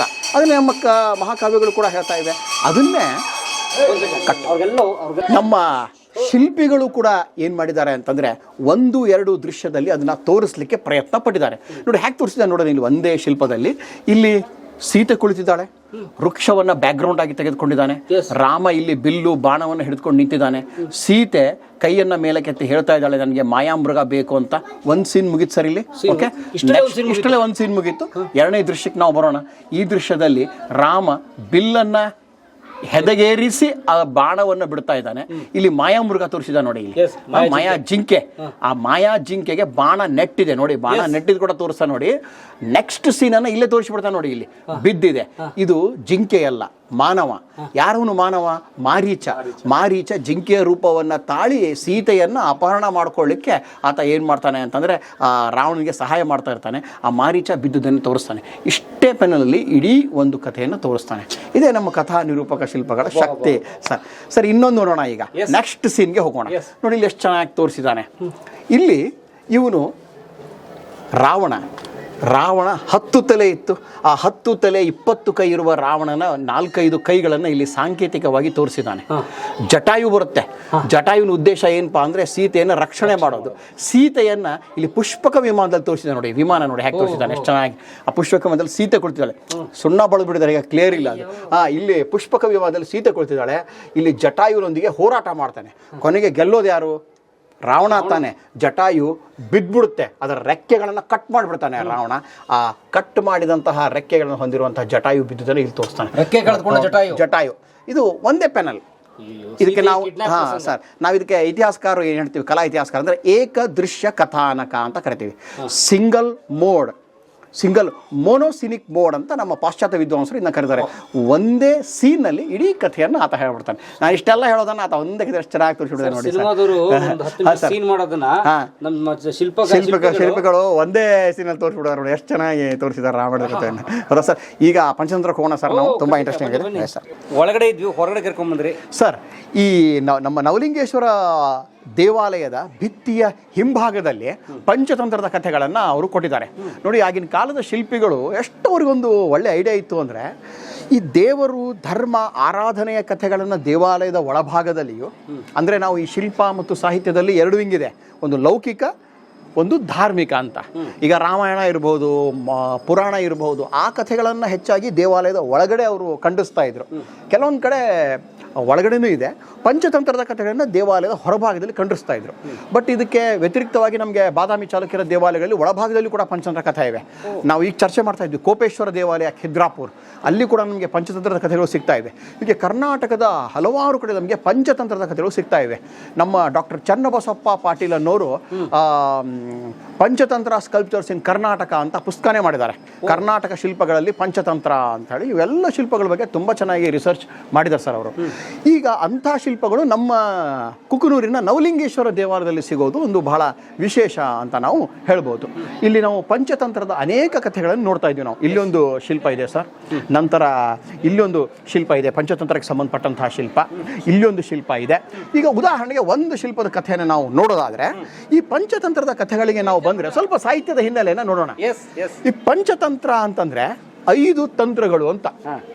ಒಬ್ಬ ವ್ಯಕ್ತಿ ಜೀವನದಲ್ಲಿ ಯಶಸ್ಸಾಗಬೇಕಾದ್ರೆ 5 ತಂತ್ರಗಳನ್ನು ಅವ ರೂಢಿಸ್ಕೊಳ್ಬೇಕು ಅಂತ ಹೇಳ್ತಾರೆ. ಮೊಟ್ಟ ಮೊದಲನೇದಾಗಿ ಅವ ಏನು ಮಾಡಬೇಕು ಅಂತಂದರೆ, ಈ ಪಂಚತಂತ್ರಗಳು ಅಂತಂದರೆ ಫಸ್ಟ್ ಅವನೇನು ಮಾಡಬೇಕು ಅಂತಂದರೆ, ಈ ನೆಗೋಷಿಯೇಷನ್ ಅಂತೀವಲ್ಲ ನಾವು, ನೆಗೋಷಿಯೇಷನ್ ಕಲೆಯನ್ನು ರೂಢಿಸ್ಕೊಳ್ಬೇಕಾತ. ಒಬ್ಬ ಮಿತ್ರನೊಂದಿಗೆ ನಾನು ಹೇಗೆ ಒಳ್ಳೆ ರೀತಿಯಿಂದ ಇರಬೇಕು ಅನ್ನೋ ಕಲೆ. ಶತ್ರುವನ್ನು ಹೇಗೆ ಸಂಹರಿಸಬೇಕು ಅನ್ನುವಂಥ ಕಲೆ, ಮಾತಿನಿಂದ ಸಮಸ್ಯೆಗಳನ್ನು ಬಗೆಹರಿಸುವಂತಹ ಕಲೆ, ಹೀಗೆ ಅನೇಕ ತಂತ್ರಗಳನ್ನು ಸೇರಿಸಿ ಬರೆದಂತಹ ಗ್ರಂಥ. ಇದನ್ನು ಮೊಟ್ಟ ಮೊದಲಿಗೆ ಬರೆದವನು ನಮ್ಮ ವಿಷ್ಣು ಶರ್ಮಾ ಅಂತ ಹೇಳಿ. ಅವನು ಗುಪ್ತರ ಕಾಲದಲ್ಲಿ ಇದ್ದ ವಿಷ್ಣು ಶರ್ಮ. ಸಂಸ್ಕೃತದಲ್ಲಿ ಪಂಚತಂತ್ರವನ್ನು ಬರೆದ, ಬಹಳ ಪ್ರಸಿದ್ಧ. ಅದ್ರ ಮೂಲ ಸಂಸ್ಕೃತ. ಅದನ್ನ ಕನ್ನಡದಲ್ಲಿ ನಮ್ಮ ದುರ್ಗಸಿಂಹ ಅನ್ನೋನು ಕನ್ನಡಕ್ಕೆ ತೊಗೊಂಬಂದ. ಅದು ಕಲ್ಯಾಣ ಚಾಲುಕ್ಯರ ಕಾಲದಲ್ಲಿನೇ. ಇಲ್ಲೇ ನಮ್ಮ ಗದಗ ಜಿಲ್ಲೆಯ ರೋಣ ತಾಲೂಕಿನ ಸೌಡಿ ಗ್ರಾಮದವನು. ಅದು ನಮಗೆಲ್ಲ ಬಹಳ ಹೆಮ್ಮೆ ಸರ್. ನಮ್ಮ ನಮ್ಮವ್ರಿ ಅವ, ನಮ್ಮ ಗದಗ ಜಿಲ್ಲಾದ ರೋಣ ತಾಲೂಕಿನ ಸೌಡಿ ಗ್ರಾಮದವ ದುರ್ಗಸಿಂಹ ಅನ್ನೋನು. ಅವ ಕನ್ನಡದಲ್ಲಿ ಪಂಚತಂತ್ರ ಅನ್ನುವಂಥ ಪುಸ್ತಕವನ್ನ ಬರೆದ. ಇದು ಯಾಕೆ ಹೇಳ್ತಾ ಇದ್ದೀನಿ ಅಂದರೆ, ಈಗ ನೀವೆಲ್ಲ ಆಧುನಿಕ ಯೂಟ್ಯೂಬ್ ಚಾನಲಲ್ಲಿ ಮತ್ತು ಮಾಸ್ ಮೀಡಿಯಾದಲ್ಲಿ, ಡಿಜಿಟಲ್ನಲ್ಲಿ, ಇವು ಗ್ರಾಫಿಕ್ಸ್ನಲ್ಲಿ ನಮ್ಮ ಎನಿಮೇಷನ್ ಸ್ಟೋರೀಸ್ ಬರ್ತಾವೆ ನೋಡಿ. ಪ್ರಾಚೀನ ಕಾಲದ ಎನಿಮೇಷನ್ಸ್ ಅಂತ ನಾವು ಹೇಳ್ಬೋದು. ಎನಿಮೇಷನ್ಸ್ ಏನಾಗುತ್ತೆ, ಸಿಂಹ ಮಾತಾಡುತ್ತೆ, ಮೊಲ ಮಾತಾಡುತ್ತೆ, ಹುಲಿ ಮಾತಾಡುತ್ತೆ, ಹಾವು ಮಾತಾಡುತ್ತೆ. ಅದನ್ನೇ ಆ ಕಾಲದಲ್ಲಿ ನಮ್ಮ ವಿಷ್ಣು ಶರ್ಮಾ ದುರ್ಗಸಿಂಹರು ಏನು ಮಾಡಿದ್ರು ಅಂದರೆ ಪಂಚತಂತ್ರದ ಮೂಲಕ ಮಕ್ಕಳಿಗೆ ಕಟ್ಟಿಕೊಟ್ರು. ಉದ್ದೇಶ ಏನು? ಯಾಕೆ ಅಂದರೆ ನೀತಿಯನ್ನು ಹೇಳೋದು, ನೀತಿ ಪಾಠವನ್ನು ಹೇಳೋದು, ಮೌಲ್ಯ ಹೇಳೋದೆ. ಬದುಕಿನ ಕಥೆಗಳ ಮೂಲಕ ಜೀವನ ಮೌಲ್ಯವನ್ನು ಹೇಳುವಂಥ ಕಥೆಗಳೇ ಪಂಚತಂತ್ರದ ಕಥೆಗಳು. ಈಗ ನಮ್ಮ ಶಿಲ್ಪಿಗಳಿಗೆ ಬಂದ್ಬಿಡೋಣ ನಾವೀಗ ನಮ್ಮ ಸಬ್ಜೆಕ್ಟಿಗೆ. ಶಿಲ್ಪಿಗಳು ಏನು ಮಾಡಿಬಿಟ್ರು ಅಂದರೆ ಆ ಪಂಚತಂತ್ರದ ಕಥೆನ ತೊಗೊಂಬಂದ್ಬಿಟ್ಟು ಈ ನಮ್ಮ ಶಿಲ್ಪ ದೇವಾಲಯದ ಭಿತ್ತಿಗಳಲ್ಲಿ, ಕಂಬಗಳಲ್ಲಿ, ಶಿಖರಗಳಲ್ಲೆಲ್ಲ ಕಂಡರಿಸಲಿಕ್ಕೆ ಪ್ರಾರಂಭ ಮಾಡಿದರು. ಅದ್ರ ಮೂಲಕ ಅವ್ರ ಉದ್ದೇಶ ಏನು ಅಂದರೆ ನಿಮಗೆ ನೀತಿಯನ್ನು ಹೇಳ್ಕೊಡೋದು ಅಂತ ಒಂದು ಕಥೆ ನೋಡೋಣ ಬನ್ನಿ ಸರ್. ಈಗ ಒಂದು ಕಥೆ, ಈ ಕಥೆ ಬಹಳ ಪ್ರಸಿದ್ಧವಾದ ಕಥೆ ಇದು. ಮೊಲಂ ಸಿಂಹಂ ಕೊಂದಂ ಕಥೆ ಅಂತ ಇದು ಹಳೆಗನ್ನಡ ಬರ್ತದೆ. ಏನ್ ಸರ್ ಇದು ಅಂತ ಕೇಳ್ತೀರಿ ನೀವು. ಒಂದು ಮೊಲ ಸಿಂಹನ ಕೊಲ್ಲಿಕ್ಕೆ ಸಾಧ್ಯನಾ? ಬಾಂಧಿದೆ ನೋಡಿ, ಕೊಂದಿದೆ ನೋಡಿ. ಈಗ ಹಾಗೆ ಒಂದು ಊರಿನಲ್ಲಿ ಒಂದು ಕಾಡಿತ್ತು. ಆ ಕಾಡಿನಲ್ಲಿ ಒಂದು ಸಿಂಹವಿತ್ತು. ಸಿಂಹ ರಾಜ. ಅದು ದಿನ ಒಂದೊಂದು ಪ್ರಾಣಿಯನ್ನು ತಿಂತಾ ಇತ್ತು. ಒಮ್ಮೊಮ್ಮೆ ಮನಸ್ಸು ಹೊಟ್ಟೆ ಹಸಿವು ಆಗ್ಬಿಟ್ರೆ 4-5 ಪ್ರಾಣಿ ತಿಂದ್ಬಿಡೋದು. ಅವಾಗ ಅಲ್ಲಿ ಬುದ್ಧಿವಂತವಾದ ಪ್ರಾಣಿಗಳು ಏನು ಮಾಡ್ಬಿಟ್ರು, ಒಂದು ನೆಗೋಷಿಯೇಷನ್ ಮಾಡ್ಬಿಟ್ರು. ನೋಡಪ್ಪ, ನೀನು ಈ ರೀತಿ ಕೊಂದ್ಕೊತ ಹೋಗ್ಬಿಟ್ರೆ ಎಲ್ಲ ನಮ್ಮ ಪ್ರಾಣಿಗಳೇ ಅಳಿದು ಹೋಗ್ಬಿಡ್ತಾವೆ, ನೀವು ಹಂಗೆ ಮಾಡ್ಲಿಕ್ಕೆ ಹೋಗ್ಬೇಡ್ರಿ. ನಾವೇನು ಮಾಡ್ತೀವಿ ಅಂದರೆ ದಿನ ಒಬ್ಬೊಬ್ಬರು ನಾವೇ ಕಳಿಸ್ಬಿಡ್ತೀವಿ, ನಾವೇ ಆಹಾರವಾಗಿ ಬರ್ತೀವಿ, ನೀವು ದಿನ ಒಬ್ಬೊಬ್ಬರನ್ನ ತಿನ್ನು ಅಂತ ಕಳಿಸಿತ್ತು. ಕಷ್ಟಪಡ್ಬೇಡ, ಬರ್ತಾ ಇರುತ್ತೆ, ಆರಾಮಾಗಿ ನೀವು ಕುತ್ಕೊಂಡು ತಿಂತ ಹೋಗ್ಬಿಡು ಅಂತ ಹೇಳ್ಬಿಡ್ತೀವಿ. ಆವಾಗ ಒಂದು ಮೊಲದ ಪಾಳೆ ಬಂತು. ಮೊಲ ಏನು ಮಾಡ್ಬಿಡುತ್ತೆ ಅಂದರೆ, ಸತ್ತೋಗ್ತೀನಲ್ಲಪ್ಪ ನಾನು, ಏನು ಮಾಡಬೇಕು ಅಂತ ಬೇಕಂತೆ ನಿಧಾನವಾಗಿ ಹೋಯ್ತು. ಸಿಂಹ ಕಾಯ್ತು ಏನು ಇವತ್ತು ಯಾವುದು ಆಹಾರನೇ ಬರ್ತಾ ಇಲ್ಲ, ಹೊಟ್ಟೆ ಬೇರೆ ಸಿಕ್ಕಾಪಟ್ಟೆ ಹಚ್ಚುತ್ತಾ ಇದೆ, ಏನು ಮಾಡೋದು ಅನ್ನುವಾಗ ಕೊನೆಗೆ ಮೊಲ ಬಂತು. ಸಿಟ್ಟು ಬಂದ್ಬಿಡ್ತು ಸಿಂಹಕ್ಕೆ. ಏನಪ್ಪ ನೀನು ಎಷ್ಟು ಲೇಟಾಗಿ ಬಂದ್ಬಿಟ್ಟು, ನಂಗೆ ತುಂಬ ಹೊಟ್ಟೆ ಹಸಿವು ಆಗ್ಬಿಟ್ಟಿದೆ ಅಂತ ಹೇಳಿ, ಬಾಯಿಲಿ ಅಂತ ಹೇಳಿ, ಆಯಿತು ಬಂದೆ ಮಹಾರಾಜರೇ ಅಂತ ಅದು ಬಂದು ಅದೇನು ಮಾಡ್ತೀವಿ ಅಂದರೆ, ಅಲ್ಲಿ ಒಂದು ಬಾವಿ ಇತ್ತು. ಅದೇನು ಮಾಡ್ತೀವಿ ಅಂದರೆ, ನೀವು ಕಾಡಿನ ಮಹಾರಾಜರು, ಆದರೆ ನಂಗೆ ಅಲ್ಲಿ ಇನ್ನೊಂದು ಸಿಂಹ ಸಿಕ್ತು, ಅದು ನನಗೆ ಆಹಾರವಾಗಬೇಕು ಅಂತು, ಆದರೆ ನಾನು ಇಲ್ಲ, ಅಲ್ಲಿ ನಮ್ಮ ಕಾಡಿನ ರಾಜ ಸಿಂಹ ಇದ್ದಾನೆ, ಅವನನ್ನು ಭೇಟಿ ಆಗ್ಲಿಕ್ಕೆ ನಾನು ಹೋಗಬೇಕು ಅಂತಂದೆ. ಸುಳ್ಳು ಹೇಳ್ತಾ ಇದ್ದೀಯಾ ನೀನು ಅಂತ ಸಿಂಹ. ಸುಳ್ಳು ಯಾಕೆ ಹೇಳ್ತಾ ಇದ್ದೀನಿ ನಾನು, ಬನ್ನಿ ಇಲ್ಲಿ ಬಾವಿಯಲ್ಲಿ ಇಳಿಕ್ ನೋಡಿ, ಆ ಸಿಂಹ ಅಲ್ಲೇ ಇದೆ ನೋಡಿ ಅಂತ. ಹೌದಾ, ಯಾವುದದು ಸಿಂಹ ಅಂತ ಆ ಸಿಂಹ ಏನು ಮಾಡ್ತೀವಿ, ಬಾವಿಯಲ್ಲಿ ಇಣಿಕ್ ಹಾಕ್ತೀವಿ. ಪ್ರತಿಬಿಂಬ ಅಲ್ಲೇ ಕಾಣ್ತೀವಿ ಸಿಂಹದ್ದು. ಆ ಸಿಂಹ ಬಾವಿಯಲ್ಲಿ ಇಣಿಕ್ ಹಾಕ್ಲಿಕ್ಕೆ ಹೋಗಿ ಅದರಲ್ಲೇ ಬಿದ್ದು ಸತ್ತೋಯ್ತು ನೋಡಿ. ಮೊಲ ಸಿಂಹವನ್ನು ಕೊಂದ್ಬಿಡ್ತೀವಿ. ಇದು ಒಂದು ಕಥೆ. ಈ ಕಥೆ ಮರ್ಮ ಏನು ಅಂದರೆ, ಶಕ್ತಿಗಿಂತ ಯುಕ್ತಿ ಮೇಲು ಅಂತ. ಸಿಂಹ ಒಂದು ಶಕ್ತಿಯುತ ಪ್ರಾಣಿಯಾಗಿದ್ದರೂ ಕೂಡ, ಮೊಲ ಒಂದು ಚಿಕ್ಕ ಪ್ರಾಣಿಯಾಗಿದ್ದರೂ ಕೂಡ ತನ್ನ ಯುಕ್ತಿಯಿಂದ ಅದೇನು ಮಾಡ್ತೀವಿ ಅಂದರೆ ಸಿಂಹವನ್ನೇ ಕೊಂದುಬಿಡ್ತೀವಿ. ಅದನ್ನೇ ಶಿಲ್ಪಿ. ಈಗ ನಾವು ಶಿಲ್ಪಕ್ಕೆ ಬರೋಣ. ಒಂದು ವೃಕ್ಷವನ್ನು ತೋರಿಸಿದ್ದಾನೆ, ಇಲ್ಲೊಂದು ಮೊಲವನ್ನು ತೋರಿಸಿದ್ದಾನೆ, ಸ್ವಲ್ಪ ಕಟ್ಟಾಗ್ಬಿಟ್ಟಿದೆ ಇದು. ಇಲ್ಲಿ ಸಿಂಹವನ್ನು ತೋರಿಸಿದ್ದಾನೆ. ಸಿಂಹ ಇಲ್ಲಿ ಮೊಲದೊಂದಿಗೆ ಸಂವಾದ ಮಾಡ್ತಾ ಇದೆ. ಫಸ್ಟ್ ಸೀನ್ ಮಾತುಕತೆ, ಸೆಕೆಂಡ್ ಸೀನ್ ಇಲ್ಲಿ ಬಾವಿ ತೋರಿಸಿದ ನೋಡಿ, ಅರ್ಧ ಬಾವಿ. ಆ ಬಾವಿಯಲ್ಲಿ ಅದು ಅರ್ಧಕ್ಕೆ ಬಿದ್ದು ಆ ಸಿಂಹವನ್ನು ನೋಡಿ, ನೀನು ಕಾಡಿನ ರಾಜ ಆಗ್ತಾ ಇದೆಯಾ ಅಂತ ಅದ್ರ ಮೇಲೆ ಅಟ್ಯಾಕ್ ಮಾಡ್ಲಿಕ್ಕೆ ಹೋಗ್ತದೆ. ಹುಚ್ಚು ಅಟ್ಯಾಕ್ ಮಾಡ್ಲಿಕ್ಕೆ ಹೋಗಿ ತಾನೇ ಬಿದ್ದು ಸತ್ತೋಯ್ತು. ಇದು ಪಂಚತಂತ್ರದ ಕಥೆ. ಅರ್ಧ ಬಾಡಿ ಒಳಗಡೆ ಹೋಗಿದೆ. ಈಗ ನೋಡಿ ಮೂಮೆಂಟ್, ನೀವು ಯೂಟ್ಯೂಬಲ್ಲಿ ಕಲಾ ಮಾಧ್ಯಮದಲ್ಲಿ ಆಕ್ಷನ್ ಅನ್ನು ತೋರಿಸ್ತೀರಾ. ಈಗ ನಾನು ಶಿಲ್ಪದಲ್ಲಿ ನಾನು ಆಕ್ಷನ್ ಅನ್ನು ತೋರಿಸ್ಲಿಕ್ಕೆ ನನಗೆ ಸಾಧ್ಯ ಇಲ್ಲ. ನಾನು ಆಕ್ಷನ್ ಅನ್ನು ತೋರಿಸ್ಬೇಕು, ನಿಮ್ಗೆ ಗೊತ್ತಾಗಬೇಕು. ಪೂರಾ ಒಳಗೆ ಬಿದ್ದದ್ದೂ ಇಲ್ಲ, ಪೂರಾ ಹೊರಗಡೆ ಇದ್ದದ್ದು ಇಲ್ಲ, ಅದು ಬಿತ್ತು ಅನ್ನೋ ತೋರಿಸ್ಬೇಕು. ನೋಡಿ ಮೂಮೆಂಟ್ ತೋರಿಸ್ಬೇಕು. ನಾನು ಒಬ್ಬ ಶಿಲ್ಪಿ, ನಾವು ಮೂಮೆಂಟ್ ತೋರಿಸ್ಬೇಕಾದ್ರೆ ಏನು ಮಾಡ್ಬೇಕು, ಅವನು ಹೆಂಗೆ ಟೆಕ್ನಿಕ್ ನೋಡಿ. ಇಲ್ಲಿ ಟೆಕ್ನಿಕ್, ತಂತ್ರ ಅಂತ ಕರಿತೀವಿ ನಾವು ಶಿಲ್ಪದಲ್ಲಿ. ಅರ್ಧ ಬಾಡಿ ಹೊರಗಡೆ ಇದೆ, ಅರ್ಧ ಬಾಡಿ ಒಳಗಡೆ ಇದೆ. ಇದು ಟೆಕ್ನಿಕ್ ಅಂತ ನಾವು ಕರಿತಾ ಇದ್ದೀವಿ. Techniques in the narrative sculptures ಅಂತ ಇದ್ರ ಮೇಲೆ ಬಹಳ ದೊಡ್ಡ ವಿದ್ವಾಂಸರು ಸ್ವೀಡನ್, US, ಇಂಗ್ಲೆಂಡ್ ಮೇಲೆ ರಿಸರ್ಚ್ ಆಗಿದೆ ಸರ್. ಇದು these are called as the techniques in the narrative art ಅಂತ ನಾವು ಕರಿತಾ ಇದ್ದೀವಿ. ಇದನ್ನ ನೆರೇಟೋಲಜಿ ಅಂಡ್ ನೆರೇಟಿವ್ ಟೆಕ್ನಿಕ್ಸ್ ಅಂತ ದೊಡ್ಡ ಸಬ್ಜೆಕ್ಟ್ ಇದೆ. ಇದನ್ನ ನಾವು ಜರ್ನಲಿಸಮ್, ಆರ್ಟ್ ಹಿಸ್ಟ್ರಿ, ಆಮೇಲೆ ಬೇರೆ ಬೇರೆ ಕ್ಷೇತ್ರದಲ್ಲಿ ಇದನ್ನು ನಾವು ಯೂಸ್ ಮಾಡ್ತಾ ಇದ್ದೀವಿ. This is called as narrative technique ಅಂತ ಇದ್ರ ಮೇಲೆ ಕೂಡ ಸಾಕಷ್ಟು ವಿದ್ವಾಂಸರು ಕೆಲಸ ಮಾಡಿದ್ದಾರೆ. ಕನ್ನಡದಲ್ಲಿ ನಮ್ಮಂಥ ಯುವಕರು ಯುವ ವಿದ್ವಾಂಸರು ಕೆಲಸ ಮಾಡ್ತಾ ಇದ್ದಾರೆ ನೇಟಿವ್ ಟೆಕ್ನಿಕಲ್. ಅಂದ್ರೆ ಒಟ್ಟಾರೆ ನಾನು ಭಾವಿಸೋದು ಸರ್, ನೀವು ಹೇಳಿದಿಷ್ಟು ಕೇಳಿ, ನವಲಿಂಗೇಶ್ವರ ಆಗ್ಬೋದು, ಮಹಾಮಾಯಮ್ಮ ದೇವಸ್ಥಾನ ಆಗ್ಬೋದು, ಒಟ್ಟು ದೇವಸ್ಥಾನಗಳು ಒಂದು ರೀತಿ ಧಾರ್ಮಿಕ ಕೇಂದ್ರಗಳ ಜೊತೆಗೆ ಶೈಕ್ಷಣಿಕ ಕೇಂದ್ರಗಳು. ದೇವರನ್ನ ನೋಡಕ್ಕೆ ಬರುವ ನೆಪದಲ್ಲಿ ಬದುಕಿನ ಮೌಲ್ಯಗಳನ್ನ ಕಲ್ತ್ಕೊಂಡು ಬದುಕನ್ನು ಸುಧಾರಿಸಿಕೊಂಡು ಹೋಗುವಂತ ಕೇಂದ್ರಗಳಾಗ್ಲಿ ಅನ್ನೋದು ಅವ್ರ ಆಶಯ ಇತ್ತು ಹಿರಿಯರು. 100% sir. Not only religious but also social, cultural, economic, education. ಈ ಒಂದು ಶೈಕ್ಷಣಿಕ ಉದ್ದೇಶ, ಒಂದು ಶೈಕ್ಷಣಿಕ ಕೇಂದ್ರ. ಈಗ ನಾವು ಸಾಕ್ಷರತೆ ಮಾಡ್ತೀವಿ ತಾನೇ, ನಮ್ಮೆಲ್ಲ ಇವ್ರನ್ನ ಕೂಡಿಸಿ ಅನಕ್ಷರಸ್ಥರಿಗೆ ಪಾಠ ಮಾಡ್ತೀವಲ್ಲ, ಹಾಗೆ ಒಬ್ಬ ಅನಕ್ಷರಸ್ಥರು ಕೂಡ ಏನಾದರೂ ಒಂದು ವಿಷಯವನ್ನು ಕಲಿಬೇಕು ಅನ್ನೋದೇ ನಮ್ಮ ದೇವಾಲಯಗಳ ಉದ್ದೇಶ ಆಗಿತ್ತು. They are the very rich art heritage centre ಅಂತ ನಾವು ಹೇಳ್ಬೋದು ಸರ್. ಇನ್ನೊಂದು ನಂಗೆ ಅನ್ಸುತ್ತೆ ಸರ್, ಅಣ್ಣ ಏನು ಪ್ರಾಬ್ಲಮ್ ಸರ್, ಈಗ ಶಾಸನ ಬರ್ಸಾಕಿದ್ರೆ ಗೊತ್ತಾ, ಈ ಕಥೆನ ಅವ್ರು ಕೆತ್ಸಿಲ್ಲ ಹಾಕ್ಬೋದಿತ್ತು. ಬಹುಶಃ ಓದಲಿಕ್ಕೆ ಬರ್ದೇ ಓದ್ಲಿಕ್ಕೆ ಆಗಲ್ಲ ಅಂತ ಹೇಳಿ ಅವರು ಚಿತ್ರಗಳನ್ನು ಕೆತ್ಸಿದ್ದಾರೆ. ಹೌದು ಸರ್. ನೋಡಿ ಸರ್, ನೀವು ಭಾಳ ಒಳ್ಳೆ ಪಾಯಿಂಟ್ ಅನ್ನು ಕೇಳಿದ್ರಿ. ಈ ನೆರೇಟಿವ್ ಟೆಕ್ನಿಕ್ಸಲ್ಲಿ ಸಾಮಾನ್ಯವಾಗಿ ನಾವು ಇದು ಯಾವ ಕಥೆ ಅನ್ನುವಂಥ ಲೇಬಲನ್ನು ನಾವು ಹಾಕೋದಿಲ್ಲ ಇಲ್ಲಿ. ಯಾಕಂದರೆ ಅನಕ್ಷರಸ್ಥರು ಕೂಡ ಇದು ಆ ಕಾಲದಲ್ಲಿ ರಾಮಾಯಣ, ಮಹಾಭಾರತ, ಪುರಾಣ, ಪಂಚತಂತ್ರ ಎಲ್ಲರಿಗೂ ಗೊತ್ತಿರೋದ್ರಿಂದ ಆ ಸ್ಟೋರಿನ ನೋಡಿ ಗೊತ್ತಾಗ್ಬಿಡುತ್ತೆ ಅಂತ. ಕೆಲವೊಂದು ಕಡೆ ನಮ್ಮ ಬಾದಾಮಿ ಚಾಲುಕ್ಯರು ಕಾಲದ ಪಟ್ಟದಕಲ್ಲು ದೇವಾಲಯಗಳಲ್ಲಿ ಆ ದೇವಾಲಯದ ಕೆಳಗಡೆ ಆ ಕಥೆಯನ್ನು ಕೂಡ ಕೆಲವು ಕಡೆ ಕೆತ್ತಿದ್ದಾರೆ. ಇದು ಯಾವುದು ಅಂತ ನೇರವಾಗಿ ಗೊತ್ತೇ ಅಂತ. ಕೆಲವು ಕಡೆ ಅದನ್ನು ಕಂಡರಿಸಿಲ್ಲ, ಹಾಗೆ ಬಿಟ್ಟಿದ್ದಾರೆ. ಹೆಚ್ಚಾಗಿ ಹಾಗೇನೆ ಬಿಟ್ಟಿದ್ದಾರೆ. ಅಂದರೆ ನೋಡಿ, ಇಲ್ಲಿ ಒಂದು ಟೆಕ್ನಿಕ್ ಹೇಳ್ತೀನಿ, ಟೆಕ್ನಿಕಲ್ ಭಾಳ ಚೆನ್ನಾಗಿ ಕೇಳಿದ್ರಿ. The story teller and the listener is the same person. ನಾನೀಗ ಸ್ಟೋರಿ ಹೇಳ್ತಾ ಇದ್ದೀನಿ, ನೀವು ಕೇಳ್ತಾ ಇದ್ದೀರಿ, ನಾನು ಹೇಳುವ ನೀವು ಕೇಳುವರು. ಒಂದು ಸಂವಹನ ಇಲ್ಲಿ ಮಾರ್ಪಟ್ಟಿದೆ. ನಾನು ಒಬ್ಬ ಭಕ್ತ ದೇವಾಲಯಕ್ಕೆ ಬಂದಿದ್ದೀನಿ, ನನಗೆ ಯಾರೂ ಕತೆ ಹೇಳ್ತಾ ಇಲ್ಲ, ನಾನು ಪಂಚತಂತ್ರ ಓದಿಬಿಟ್ಟಿದ್ದೀನಿ, ನಾನು ಈ ಸ್ಟೋರಿಯನ್ನು ನೋಡ್ತೀನಿ, ಈ ಸ್ಟೋರಿಯೇ ನನಗೆ ಕತೆ ಹೇಳ್ತಿದೆ. ಆ ಶಿಲ್ಪವೇ ನನಗೆ ಕತೆ ಹೇಳ್ತದೆ. ಆ ಶಿಲ್ಪ itself tell the story. ನಂಗೆ ಕಥೆ ಗೊತ್ತಿದ್ರೆ, ಭಾಳ ಇಂಪಾರ್ಟೆಂಟ್ ಪಾಯಿಂಟ್ ನೆರೇಟಾಲಜಿಯಲ್ಲಿ, ಆ ಕಥೆ ನಂಗೆ ಗೊತ್ತಿರಬೇಕು. ಈ ಮೊಲಂ ಸಿಂಹಂ ಕೊಂದ ಕಥೆ ನಾ ಪಂಚದಲ್ಲಿ ಓದಿದ್ದೆ ಅಂದರೆ ಇದು ನೋಡಿಬಿಟ್ರೆ ನನಗೆ ಕ್ಲಿಯರ್ ಗೊತ್ತಾಗ್ಬಿಡುತ್ತೆ. ಇಲ್ಲಿ ಮೊಲ ಇದೆ, ಇಲ್ಲಿ ಸಿಂಹ ಇದೆ, ಇಲ್ಲಿ ಸಿಂಹ ಬೆಳೆದು ತೋರಿಸಿದಾನೆ, ಈ ಕಥೆ ಗೊತ್ತಾಗ್ಬಿಡುತ್ತೆ. ಅಂದರೆ ಇಲ್ಲಿ ಟೆಕ್ನಿಕನ್ನು ಹೇಗೆ ಬಳಸ್ತಾರೆ ಶಿಲ್ಪಿಗಳು ಅಂತಂದರೆ, ಹೇಳುವ ಮತ್ತು ಕೇಳುವ, the viewer and the listener is the same person ಅನ್ನೋದು ಇಲ್ಲಿ ಭಾಳ ಇಂಪಾರ್ಟೆಂಟ್ ಸರ್. ಇದು ನಮ್ಮ ನೆರೇಟಾಲಜಿ ಟೆಕ್ನಿಕ್ ದೃಷ್ಟಿಯಿಂದ. ಕಥೆ ನಮಗೆ ನಾವೇ ಹೇಳ್ಕೊತೀವಿ, ಸಿಂಹ ಬೀಳ್ತಾ ಇದೆ, ಹೀಗಿರಬಾರ್ದು, ಬುದ್ಧಿ ಮುಖ್ಯ, ಶಕ್ತಿಗಿಂತ ಯುಕ್ತಿ ಮೇಲೂ ನಾವೇ ಹೇಳ್ಕೊಳ್ಳೋದು. This is the lesson of our narratology stories sir. Super, very nice. ಆ ಥರದ್ದು ನೂರಾರು ಕಥೆಗಳು ಹಾಕಿದ್ದಾರೆ, ಹಲವಾರು ಕಥೆಗಳನ್ನು ಹಾಕಿದ್ದಾರೆ ಸರ್ ಈ ಟೆಂಪಲಲ್ಲಿ. ಸೊ ಇದು ನಮ್ಮ ನವಲಿಂಗೇಶ್ವರ ದೇವದ ಟೆಂಪಲ್ಲು. ಕಲಾ ಮಾಧ್ಯಮದ ಮುಖಾಂತರ ನಾನು ಏನು ಹೇಳ್ತೀನಿ ಅಂದರೆ, ಬನ್ನಿ ಇಂಥ ದೇವಾಲಯಗಳಿರುವ ಕಥೆಗಳನ್ನು ನೀವು ನೋಡಿ ಈ ಕಲಾ ಸೌಂದರ್ಯವನ್ನು ನೀವೆಲ್ಲ ಆಸ್ವಾದಿಸಿರಿ ಅಂತ ಆ ಒಂದು ಅವಕಾಶವನ್ನು ಮಾಡಿಕೊಂಡಂಥ ನಮ್ಮ ಕಲಾ ಮಾಧ್ಯಮದ ಪರಮೇಶ್ವರ್ ಅವರಿಗೆ ಮತ್ತು ನಮ್ಮ ರವಿ ಅವರಿಗೆ ನಾನು ವಿಶೇಷ ಧನ್ಯವಾದ ಹೇಳ್ತೇನೆ. ಹೌದು ತಾನೇ ವೀಕ್ಷಕರೇ? ಧನ್ಯವಾದ ಹೇಳ್ಬೇಕಾಗಿರೋ ನಾವು ಅಂಥ ಪಂಡಿತರು ಬಂದು ಅವ್ರು ಸಮಯ ಕೊಟ್ಟರಲ್ಲ, ನಿಮ್ಮೆಲ್ಲರ ಪರವಾಗಿ ನಾನು ಅವ್ರಿಗೆ ಧನ್ಯವಾದ ಹೇಳ್ತೀನಿ ಗುರುಗಳೇ. Thank you sir, thank you very much. Pundlik sir, ಎಲ್ಲರೂ ಊಟ ಮಾಡ್ತಿದ್ದಾರೆ, ನಮ್ಮನ್ನು ಊಟಕ್ಕೆ ಕರೆದಿದ್ದಾರೆ, ಆದರೆ ನಾವು ಆಹ್ವಾನಿತರಲ್ಲ ಮೊದಲು. ಆದರೆ ಈ ಊಟ ಹಾಕೋ ಒಂದು ದೊಡ್ಡತನ ತೋರಿಸ್ತಾರೆ. ಏನಿದು? ನಾವು ಆಹ್ವಾನಿತರಲ್ಲ ನಿಜ, ನಾವು ಈ ದೇವಾಲಯ ನೋಡ್ಲಿಕ್ಕೆ ಬಂದಂಥ ಭಕ್ತರು. ಈ ದೇವಾಲಯಕ್ಕೆ ನೋಡಬೇಕಾದಂಥ ಭಕ್ತರು ಹೆಂಗೆ ಬರ್ತಾರೆ ಇಲ್ಲಿ ಅಂತಂದರೆ, ಬುತ್ತಿ ಕಟ್ಕೊಂಡು ಬರ್ತಾರೆ ಅವ್ರವ್ರ ಶಕ್ತಿಯ ಅನುಸಾರ. ಸಾಮಾನ್ಯವಾಗಿ ಎಲ್ಲ ಕೆಲವು ದೇವಾಲಯಗಳಲ್ಲಿ ನೀವು ಸಾಲ ಹಿಡಿದು ಕುಂದಿಸಿ ಊಟ ಹಾಕೋದು ನೋಡಿರಿ, ಅಂದರೆ ಅವರೇ ಏನು ಅಡುಗೆ ಮಾಡಿ ಅವರೇ ಹಾಕ್ತಿರ್ತಾರೆ. ಆದರೆ ಇಲ್ಲಿ ಹಂಗಲ್ಲ, ಭಕ್ತರು ಕರ್ಕೊಂಡ್ಬಂದಂಥ ಏನು ಬುತ್ತಿನ ಇಲ್ಲಿ ಸಿಕ್ಕಂಥ ಭಕ್ತರನ್ನ ಕರ್ಕೊಂಡು ಹಂಚ್ಕೊಂಡು ತಿಂತಾರೆ. ಓಹೋ, ಅವ್ರವ್ರ ತಂದ ಬುತ್ತಿಯನ್ನು ಹಂಚ್ಕೊಂಡು ತಿಂದ ಅವ್ರ ಜೊತೆ ಅವ್ರ ಜೊತೆ ನಾವು, ನಮ್ಮ ಜೊತೆ ಅವರು. ಈಗ ನಾವು ಬುತ್ತಿ ತಂದಿಲ್ವಲ್ಲ, ಆದರೆ ಅದು ನಮ್ಮನ್ನು ಭಕ್ತರು ಕರ್ಕೊಂಡು ಹಂಚ್ಕೊಂಡು ತಿಂತಾರೆ.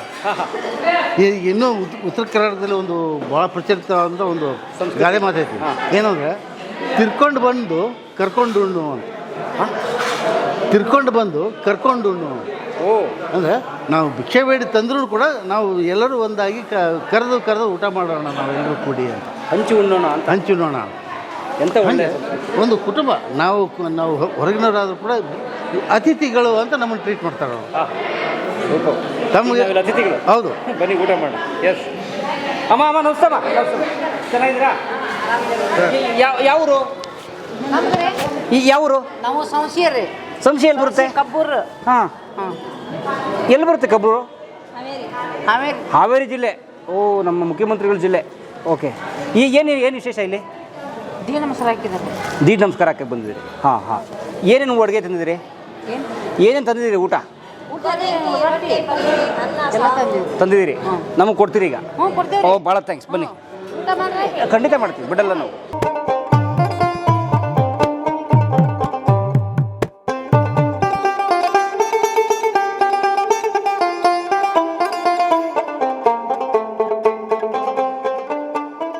ಕಲಾ ಮಾಧ್ಯಮದ ಎಲ್ಲ ಎಪಿಸೋಡುಗಳು ನಿಮಗೆ ಸಿಗಬೇಕು ಅಂತಂದ್ರೆ ಕಲಾ ಮಾಧ್ಯಮ ಯೂಟ್ಯೂಬ್ ಚಾನೆಲ್ನ ಬೆಲ್ ಐಕಾನ್ನ ಕ್ಲಿಕ್ ಮಾಡಿ. ತಪ್ಪದೇ ಮಾಡಿ. ವಿಡಿಯೋ ನೋಡಿದ್ದಕ್ಕೆ ನಿಮಗೆ ತುಂಬ ಧನ್ಯವಾದಗಳು.